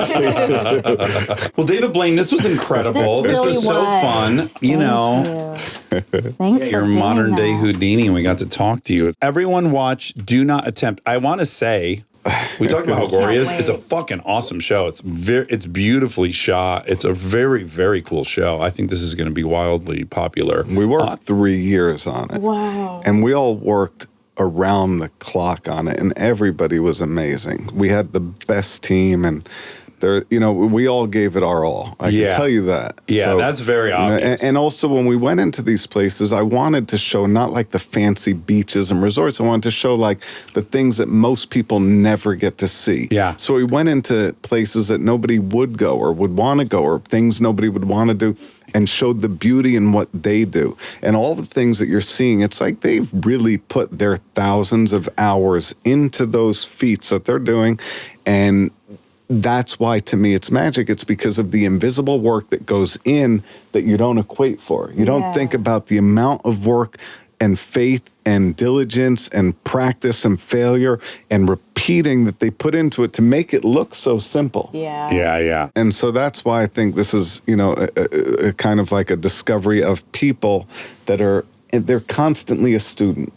They never see themselves as masters. They're searching for the next learning curve, the next thing, the next challenge, and they keep pushing themselves. And it was pretty amazing to have a glimpse into that world. Yeah, it's admirable. It's really neat. Yeah, you're looking at someone who has funneled thousands of hours into 5 minutes, 8 minutes, Right. 9 minutes, whatever it is. That's right. And you're like, wow, there's just, they just funneled it and refined it and pointed it. And it's very cool to see that. Do you have a favorite episode? For me, it's like more like the characters. So it's like I have so many of them. It's like so many of them were, we don't show this, but I'm like in tears every time. I'm so excited and I'm so like amazed by everybody that I'm meeting. And it's so I would say it's not a favorite episode for me. What it's like favorite The people you love. Oh yeah. Favorite like the things that I saw and witnessed and was given an insider into their world. So it's like there's so many things in each thing. You know what I mean? Yeah. Ramesh, the guy who built his fire act, but he's a rickshaw driver by day, but his passion is fire. Yeah, David puts fire all over his head. That part's beautiful. wow. Yeah, that part's great to Yeah. watch. And I've seen him before, and I was blown away by his act. So then going and meeting him real time, and then having him give me a crash course was I was like a kid in the king. Yeah. All right. Well, good luck with the show. Thank It's you. truly great. I can tell man. you guys spent so much time on it, and it's a pleasure thank meeting you. Yeah, thanks for coming. Thank you. Yay! Now you guys want to see the real magic? Oh my God. We'll turn this off and I'll show you the good stuff. Hi there, this is Hermie and Permium. If you like that, you're going to love the fact check with Miss Monica. Okay, I have an update. Something wild happened yesterday. Oh my goodness. After we worked? I went somewhere. I won't say where. Okay. I went somewhere and I basically witnessed this person. I don't know. I thought he was just very, very, very drunk. Uh-huh. But then I was told that maybe he was on a drug by someone who could tell. Okay. And it was so scary. He was falling. This other girl was like, that was really scary. Seen this person there before. And I do sometimes wonder in general, what's happening? yeah, is this person okay? But nothing has ever been this extreme. And it was really, really crazy. Were they vocally Yeah. I mean, they were, obnoxious? yes. What kind of stuff were they saying? I mean, they were on the phone and kind of just screaming on the phone, but just stumbling around the whole place and falling down. It was, That's not like an atmosphere where yeah, people are acting. What time of day? exactly. the day after we recorded. So Okay, like so 3:30 on a Tuesday. 4, yeah. Oh boy. It was really scary. And then my friend went up and said to the manager, just, hey, you need to keep an eye on this person. Really doesn't seem okay. Yeah. And the manager said, do you know who he is? And then what does that though mean? Exactly. Yeah. That to me is what I've just been sitting with. Like, so, and obviously I can't give too many details, but this is a person that I don't want to lose, I guess, as a client. Maybe. Yeah, or was they that the don't subtext? wanna- Or was the subtext like, that's so-and-so, they're a fuck up. Oh, no. I don't think it was that. Okay. Because that's a vibe where we're from, where you'd go, oh, that's Mike. He's a fuck, he's a lush. He's a Look the other way. Right. Yeah, let him But do his that thing. would be at like a certain type of bar, something you could do that, but not Not a here. nice place. Yeah. Yeah. And it was scary to me. It was scary to another guest. Like it was causing concern. And so this idea that like, do you know who that is, was very upsetting to me because I was like, so you're going to let him die? Right. Because you don't want to say anything? Yeah. It was really scary. And then my friend was like, I don't care who it is. I mean, he knew who it was, but he was like, I don't care who it is. I also People know who are your friend scared. is. It's very obvious. I know. I know. But I was really glad he said that. Yeah. But I think it does point out no one needs to be sympathetic to an addict. They don't need to be sympathetic to anyone famous. They don't need to be sympathetic to someone with means. But I will argue it can be harder for those people to get sober because they don't have the consequences. There's so many consequences that would normally make you reevaluate. And like losing friendships, well, people with status and means can be the people won't push back. They won't abandon them because they want to be a part of the status. I know. Yeah, places will put up with them because of whatever. And I do wonder sometimes. I worked with a famous, super talented dude who was so fucked up on this movie. And I hated him at one point in the movie.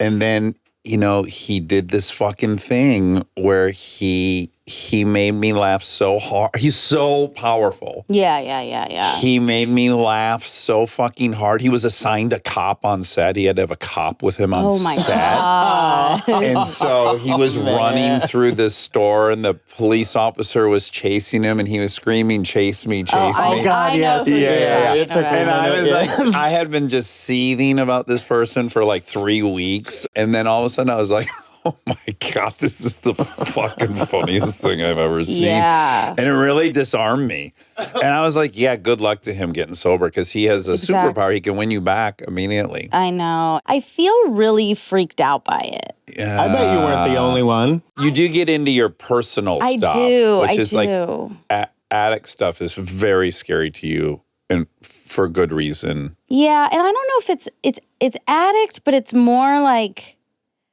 this deeper, that person might die Right. and I might see it or Yeah. I might have like been not a part of it, but kind of a part of Should have it. sounded the alarm. Yeah. It reminds me of when I was in high school and I went to the mall with Callie and we saw this like weird thing happen where this woman was wheeling her husband in a wheelchair, but then like something was happening with the woman and the guy got out and the woman got in the wheelchair and it was like They switched. yeah, they had to switch and like I didn't know if she was having a heart attack and of course like the people were running out of the stores to like help and I thought about I still have that memory and I thought about it for weeks. Like I could not it's almost OCD. Yeah. Like it becomes an obsession. Right. You just can't stop thinking about it. Keeps popping up into your head. Yeah. I don't know why that wheelchair fiasco did remind me of. Do you remember we were working in New York and we were at the Carlisle hotel. I'll be there in a couple days. And we would have to walk every day to the parking garage. And there was this dude with cerebral palsy. Oh, yeah. And he like was shuffling down the street, and it was like so heartbreaking. Yeah. And really bad. And this woman gave him money. And then the woman turned the corner, and then he started walking normal. No. And I threw my coffee. Do you remember I threw my coffee at him? He You threw did. a fucking coffee at him. We were going to beat the I shit was out like, of you him. sick motherfucker. That is so low. Yeah. Oh my God. It was that's a show horrible. like you had never seen before. You'd want to cry when you saw this guy. this- I'm like, at the beginning, I'm like, I'm probably going to give this guy $1. Yeah. Nope, I'm going the other way. Oh my throwing hot God. 23 coffee and at I'm him. at you deceptive. What if the money actually cured? You don't know. Oh, fuck, I Yeah, had you not- didn't think about I that. didn't think about it. It is possible that he was just $5 away from a cure. Maybe. Yeah, you never know. You know, I had a similar, when I had my bar, there was crazy situations at my bar. So it wasn't this place and it wasn't a nice place, but things still could get escalated to that point where I'd have to make the decision, and not a famous person spending a bunch of money and bringing all of his people, but like a drug dealer that Yeah. was responsible for a lot of money being thrown around in there and this and that, Yes. and Yeah. then thought he fucking ran the place. And Like a whale at a casino. yeah, but then once everyone is so uncomfortable in the situation, Yeah. you can only let it go so much, and you have like, guess what? They come back after you kick them out. Right. But like Right. enough's enough. When you have that business, Yeah. you gotta fucking take a stand. Exactly. I mean, that's Like, buddy, you're driving interesting. away. Yeah, you got you're Everyone looking else. at the trade-off. Like, yeah, when do I lose money after this person's here? Yeah. What's the line that you draw at a bar or something? Because people are there a little fucked up. I mean, that's the point of the place, you know. So it's tricky. highly regional though. Like Yeah. I've rarely have I seen anyone in LA at a bar that or a fucked club up. that is like asleep on a table, throwing up on the dance floor. Yeah. Right. That is much more common in Michigan, Yeah. and I can say also Chicago. Like if you go out in Chicago, you see people like falling through tables, and fucking falling out Georgia of the. too. Yeah, Yeah. I think it's really like regionally cultural. It also it depends on the place itself. Also, what do? You tell them to leave, and what if they drive home? Well, there's only so much you can That's do. my question. Like, what do you just do? go. If they're on a motorcycle, you go wear a helmet. Yeah. Dumbass. Ride fast, but ride safe. Yeah. Yeah. Anyway. As fast as you can. Yeah. Yeah, we're on like such opposite ends of the spectrum with our comfort level with that stuff. Yeah. Just, I think, from exposure. Yeah, probably. I mean, my friend didn't feel the way I felt. He wasn't worried. Like, he Right. wasn't like that person's gonna die like I was. Right. He was more like, this is an unacceptable thing to be happening at this establishment. I love all the little adventures you and Jess get into, I gotta say. I really do, because there was the episode with someone saying to Anna, someone's so gay. Oh, yeah. And then Jess had to get involved, but he didn't get didn't. involved enough. But then he does. I know. Little mini It's such a adventures all the fucking time. funny duo, too. You're 1 feet tall, he's 8 feet tall. I know. I think a lot of people think we're together. And in some ways we are, I guess. I think of it as like the cartoon with the really little dog and the big dog that are Yeah. friends. Yeah. Yeah. And the big dog's the little dog's picking fights and being mouthy, and then the big dog somehow. Yeah. Well, I brought you up so we left to go to dinner, and it was really like I was not Frazzled. Yeah, I was frazzled exactly because of everything, and so I was feeling a little like I could tell that I was getting annoyed. Mm-hmm. But it was because of this other thing. I just like didn't feel good. Yeah. So I had to tell myself like, don't take it out on Jess. Like, don't take this feeling out on him right now. He's like the easiest person for me to take it out on. So don't do that. And I feel like I didn't. But then we got to the restaurant and the server was so amazing, like so nice, so awesome. And Jess was just being like his like gregarious, he was just being his gregarious self and being funny and making jokes. And I was like, it's like, why can't you just not have to do that? Like, why can't you just say thanks instead of doing this whole show? And then and I like looked at him and I said, it's so interesting that I am attracted, drawn to people who can't stop themselves from putting on a show. That's right. I leave the house. It's showtime. Yes, there are so many times we're sitting in here and I'm like, why are you not stopping? Yes. And it's the same thing with him. And it's clear that it's me that needs or likes it. Yeah. Even though on the surface I like don't. Yeah. It's weird. That is interesting. I'm thinking, of course, of the time I also was putting on a show. Because sometimes you're in and sometimes you're out, right? Sure. Like the time in New York City. What? I just tap out. Like, I like it for a second, but both of you sometimes just... Yeah, but remember my suitcase bit in New York, which is probably the most extreme and obnoxious bit I've ever done. That was funny to me. And you loved it the whole time. I had a roll-on bag, or maybe we even had like recording gear. Maybe. Because we were going around the city and interviewing people. Yeah, it had wheels. In any street we're on that had a slight decline, I would let the bag go, and then I would be screaming, my bag, and I'd be chasing it, but the bag wasn't going very fast, and I would let it like go between people. And every single block, I would like run and scream, my bag, oh, my bag. And then I would look back and Monica would be like half a block away laughing really hard. I did think that was funny. I don't know what the line is. But that was really extra.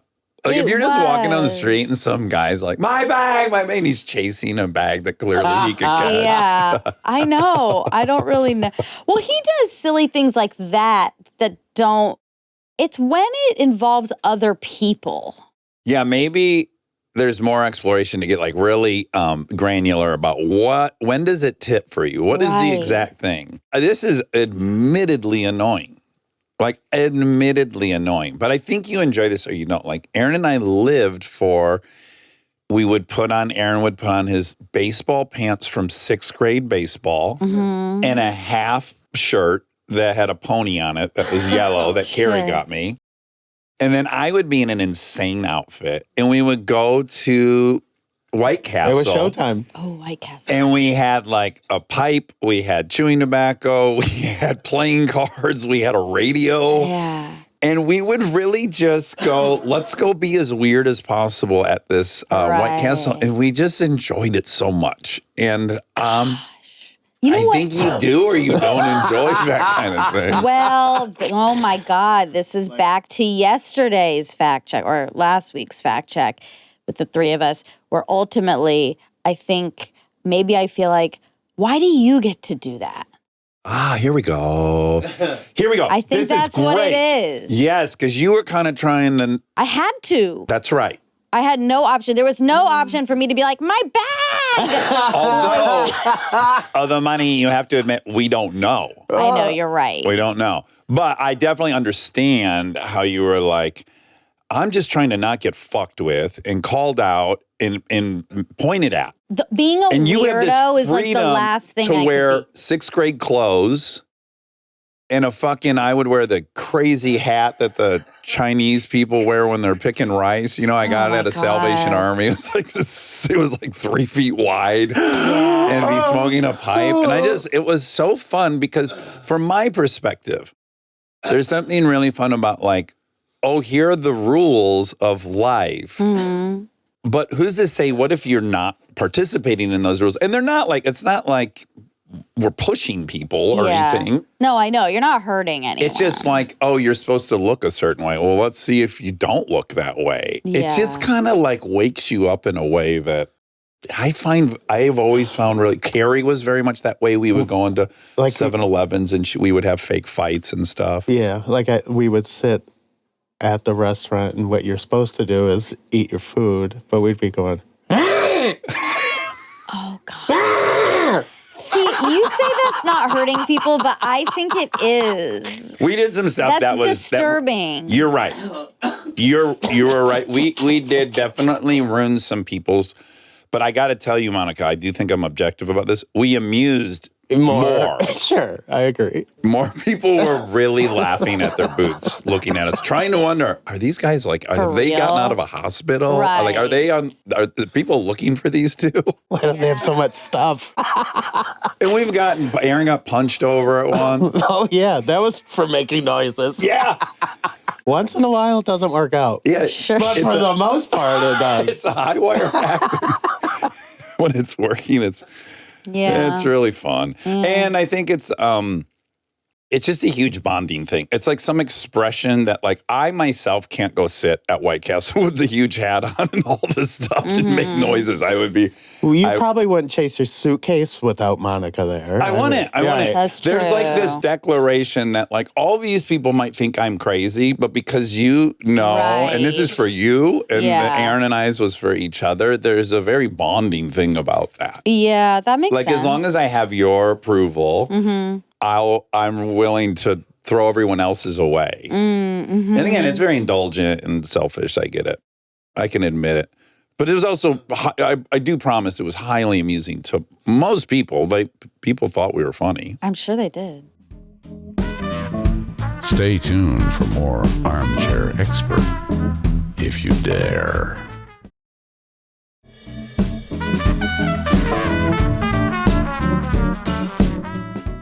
I'm going to change gears. Okay. But Aaron and I have a favorite restaurant. We went to it last night with old friends that happened to be in town from Detroit. Oh, fun. Who witnessed many of these outfits. They're fully functional adults with a business now, and it's wonderful. It worked out for everyone. But this happens 1 in 4 or 5 times I eat at this restaurant. Where I go hard. By the way, I was thinking about what it was this morning, potentially. Did you eat any of the asparagus? Mm-hmm. You did? Okay. I haven't gone yet. Oh, okay. I also had a huge scoop of Metamucil before we went, fiber, because I knew I was going to eat a lot of steak. But anyways, about 4 minutes after we got done eating, I had to pee, and I'm peeing, and I think I have to I got to go sit down. Yeah, you have Hannes. Epic Hannes. This is when we're together, it's been like, I think a 50-50 shot. Okay, it's more like 1 and 2. But well, I mean, but I know you go without me, so And you don't experience it. no, I'm jealous. Interesting. Which is crazy. Yeah, I love watching it. Like I love the like really fast walking to the Yeah, sure.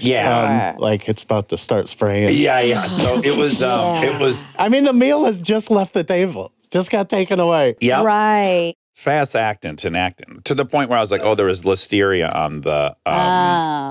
But not every time you go or half And the time. apparently not because you ate Right. the asparagus as well. Anyways, it's a epic thing. So come back to the table. I don't announce it at that point because our friends that are visiting, they don't know this pattern. I'm guessing Aaron might have put it, but I was very quick. Did you know the first time I went to pee that had happened? No. Okay. So then we're sitting there talking, and now we're wrapping it up, and I've paid the bill, and I'm thinking, oh man, I think I got to go again, but I'll be able to wait till I get home. And I'm like in the middle of a sentence, and I go, I got to honest, and then that was the one I know. Then I really booked it to the back. Thank God the dining room was dead empty. Oh, wow. Went back in there.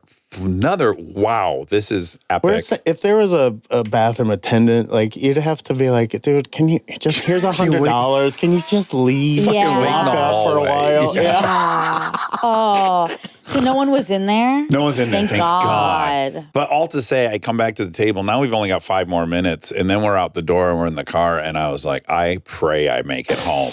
Yeah. 3. Wow. That's a lot. There's probably just something you're allergic to in Or that it's just food. too much fat. It was such a good meal. It is. It is. Yeah. We both get a ribeye and then we split the lamb chops.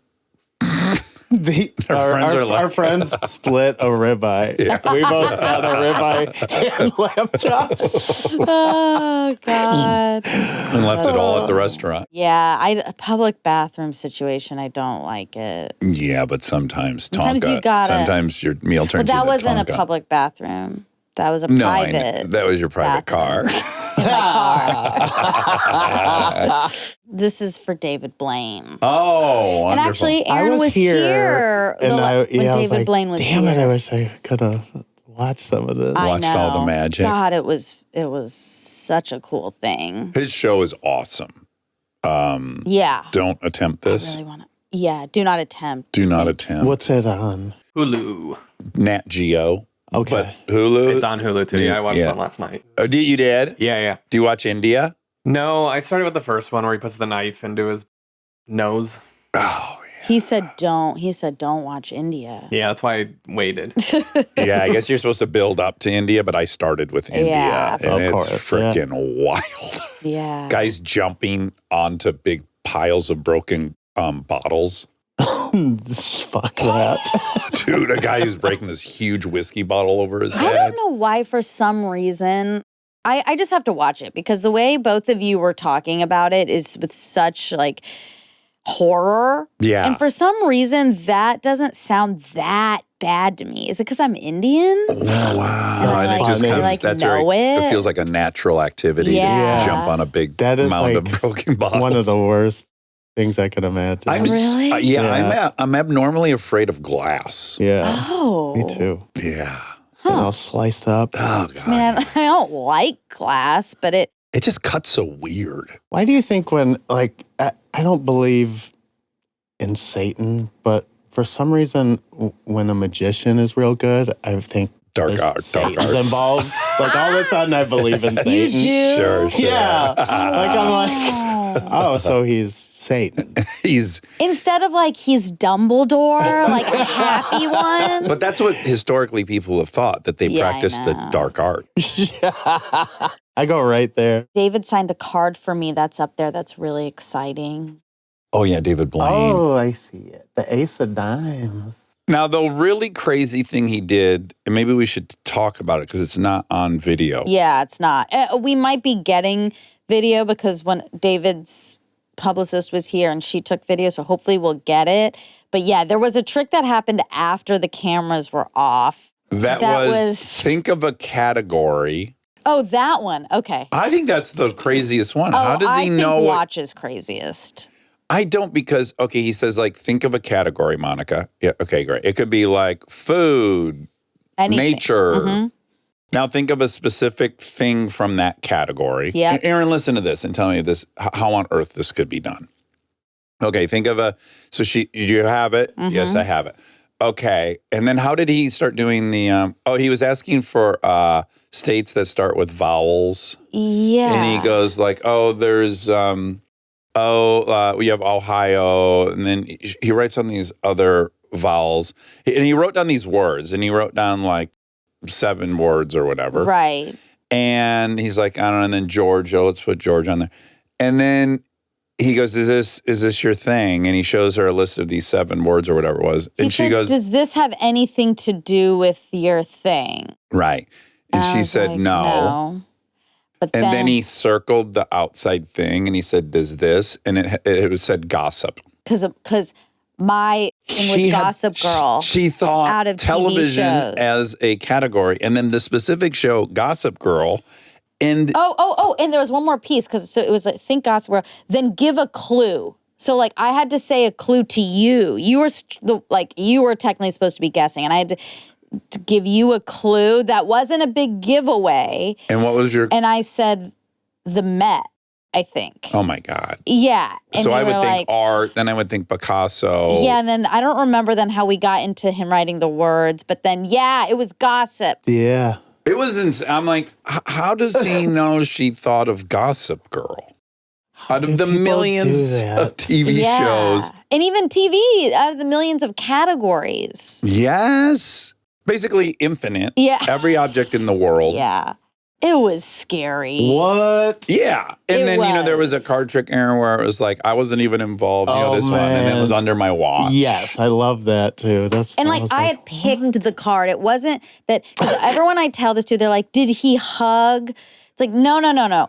This was they shake way wrists? late into the game. You maybe hugged when you walked in, maybe, but I picked the card during the trick, and then it's unfolded up under his. Well, let us not Dax's forget watch. that in his Netflix special, was it Netflix? Yeah. Harrison Ford, he tells Harrison Ford to pick an apple up out of the fucking fruit basket, cut it in half, and when he cuts it in half, the card's folded up in there that he himself had written, Harrison Ford had written his name on. Like, how does that? He got it into the. And how do you even get? Fuck it. Even if he said, "I'm going to put your card in this apple," and there'll be no evidence of it, I'd go, "That can't be done." I know. That was the trick, and he got it inside of an apple. That would be plenty for me. I know. And then Harrison Ford cut the apple, and he goes, "Get the fuck out of my house." He got so scared. It was great. It was definitely a Once that's in a a once in a lifetime, lifetime moment to get magic from David Blaine. Wow. One-on-one. Very, very cool. Okay, couple facts. Bobby Sands, he died in 66 days hunger strike. He was a member of the Provisional Irish Republican Army, the IRA. And he helped plan a bombing. Yeah. Monica and I were talking about this, and I think this is a great opportunity to realize that you're racist. Because do you remember how you felt about the IRA? I had no feelings about it. Yeah. Well, also, you're Irish. Right. I'm from a very Irish family. Yeah. But weren't you kind of supportive? Always. Yeah. And I was like, isn't that interesting? These are a group of men blowing shit up and killing people. When they're brown, I'm like, those are terrorists. Right. And Yeah, it's the same thing. it's unfortunately, it's the same thing. And it's just, they're white. Yeah. And I think that's the difference. That's insane. I Yeah. never thought of that. And by the way, I'm not in support of it anymore. But Right. Same. But yeah, I Yeah. thought it was cool. I thought it was Fighting the power felt like the Yeah. American Revolution. Right. I could Rebellion. relate. It's the same country we revolted from. Yeah. right. Yeah. But yeah, blowing folks up is not Just great. give them their freedoms. yeah. Yeah, right? But then when you see, Al Qaeda trying to have their own state, Yeah. Yep. their caliphate, Yeah. you're like, no, those guys are monsters. Mm-hmm. Okay. After 28 days of fasting, he said you get a pear taste in your mouth, which we were kind of jealous of. A pear taste? Yeah. Yeah. Like, what's the longest he fasted for? He did 30-something days. He was I in a think, or 40 glass days. box Yeah. hanging above the Thames Right. in England. And he just didn't eat for 36 days.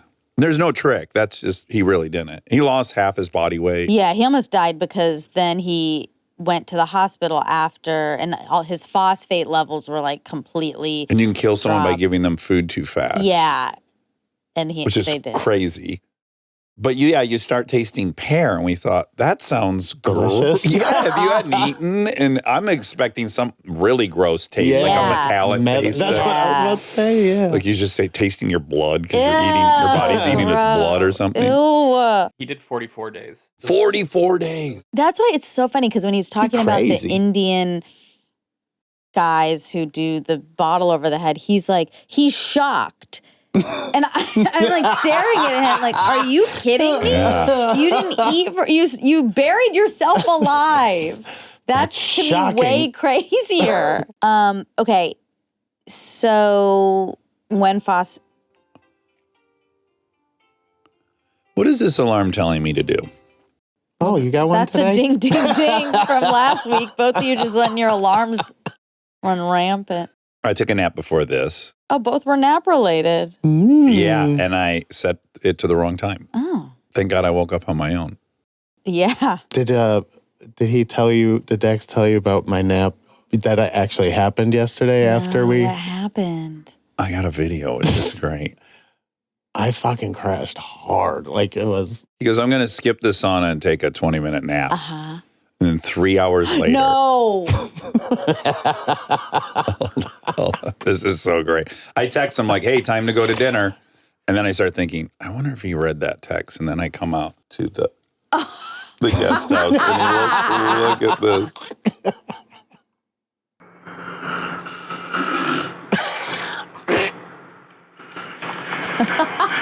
Look how his legs are. I know. His legs are splayed. His feet are, the bottom of his feet are touching, and he's in, I guess that's a lotus position. Exactly. That His hips are wide I'm open. shocked that you could sleep like that. That's very flexible, actually. It's impressive. Yeah, and you're on I your thought his back. hand was in his pants. It's under his pants, but I thought those were his underwear. There's his swimsuit. He had great intentions. Yeah. And then I said, it was like when, the time I tried to wake my Papa Bob up. I was like, Aaron, it's time to go. Aaron, it's time to go. And I'm like, oh my God, I got to touch him. So then I caressed his knee, and that got him away. You didn't have to put washcloths over his face? Thank God. No, but that's what I escalated to. But yeah, take 3 hours. 3 hour tour. Little nap before dinner. Did you have a hard time going to sleep last night? No. Oh, good. Oh, wow. I was a little And worried. then you napped today. Yeah, I got home from drop off. I did some like email stuff, and I was on my bed and I was going to get changed to go work out. And then I just thought, I have 2 hours. I'm going to sleep for one of the hours. And then that turned into, I didn't fall asleep for half an hour, and then I slept till 10:30. Wow. Yeah. And I kept laying there going, it's okay if you don't work out. Yeah, It's okay. it is. Your body needs a rest. Yeah, it needed a rest. You had traumatic That Honest last is night. why probably. Might be related to the Honest. Traumatic evening. Okay, Buster Keaton. So he said that Houdini, that there's a rumor that Houdini named him Buster, but that's been debunked. But it says that on PBS.org. God, I trust PBS. And I trust PBS.org. Yeah. Who doesn't? So I think Is PBS going to go away? because of Trump Yeah, I think it's on the. chopping block. Yeah. Oh my God. I don't know what I'll do without Frontline. He's a monster. Okay. Yeah, Joseph Francis Keaton got his name when at 6 months he fell down a flight of stairs, reaching the bottom unhurt and relatively undisturbed. He was picked up by Harry Houdini, who said the kid could really take a buster or fall. From then on, his parents and the world knew him as Buster Keaton. By the age of 3, Keaton joined the Family's Vaudeville Act, which was renamed the Three Keatons. For years, he was knocked over, thrown through windows, dropped downstairs, and essentially used as a living prop. Yeah. You could really take a Buster, huh? Yeah. They would put him in a suitcase and just chuck him into the audience. So weird. Oh, man. Great. Oh, my God. You know, he was obviously during the silent picture days, and then no one had ever heard his voice. And then when talkies came around, he was in Sunset Strip or Sunset Boulevard, that famous movie. Yeah. It was the only time anyone ever heard him talk. And he's in a scene playing bridge, and he had this crazy low voice that no one was expecting because he was a little guy. Oh, my God. Oh, man. Okay, how many times did David Blaine do Stern? 8. He's done it 8 times. Have you At heard least Blaine 8. on Stern? Yeah. Yeah, they're very memorable, aren't they? Yeah. That's what I was thinking about the water, too. That was on Stern. I remember they were sending, during his show, they were sending, like, Baba Booey down there. Yeah, yeah. Fuck with them. Yeah, they had fun with them. Yeah. Sure. That's it. That's it? That's it for David. Oh, okay. Well, that was really, really fun. Love you guys. Love you. Love you.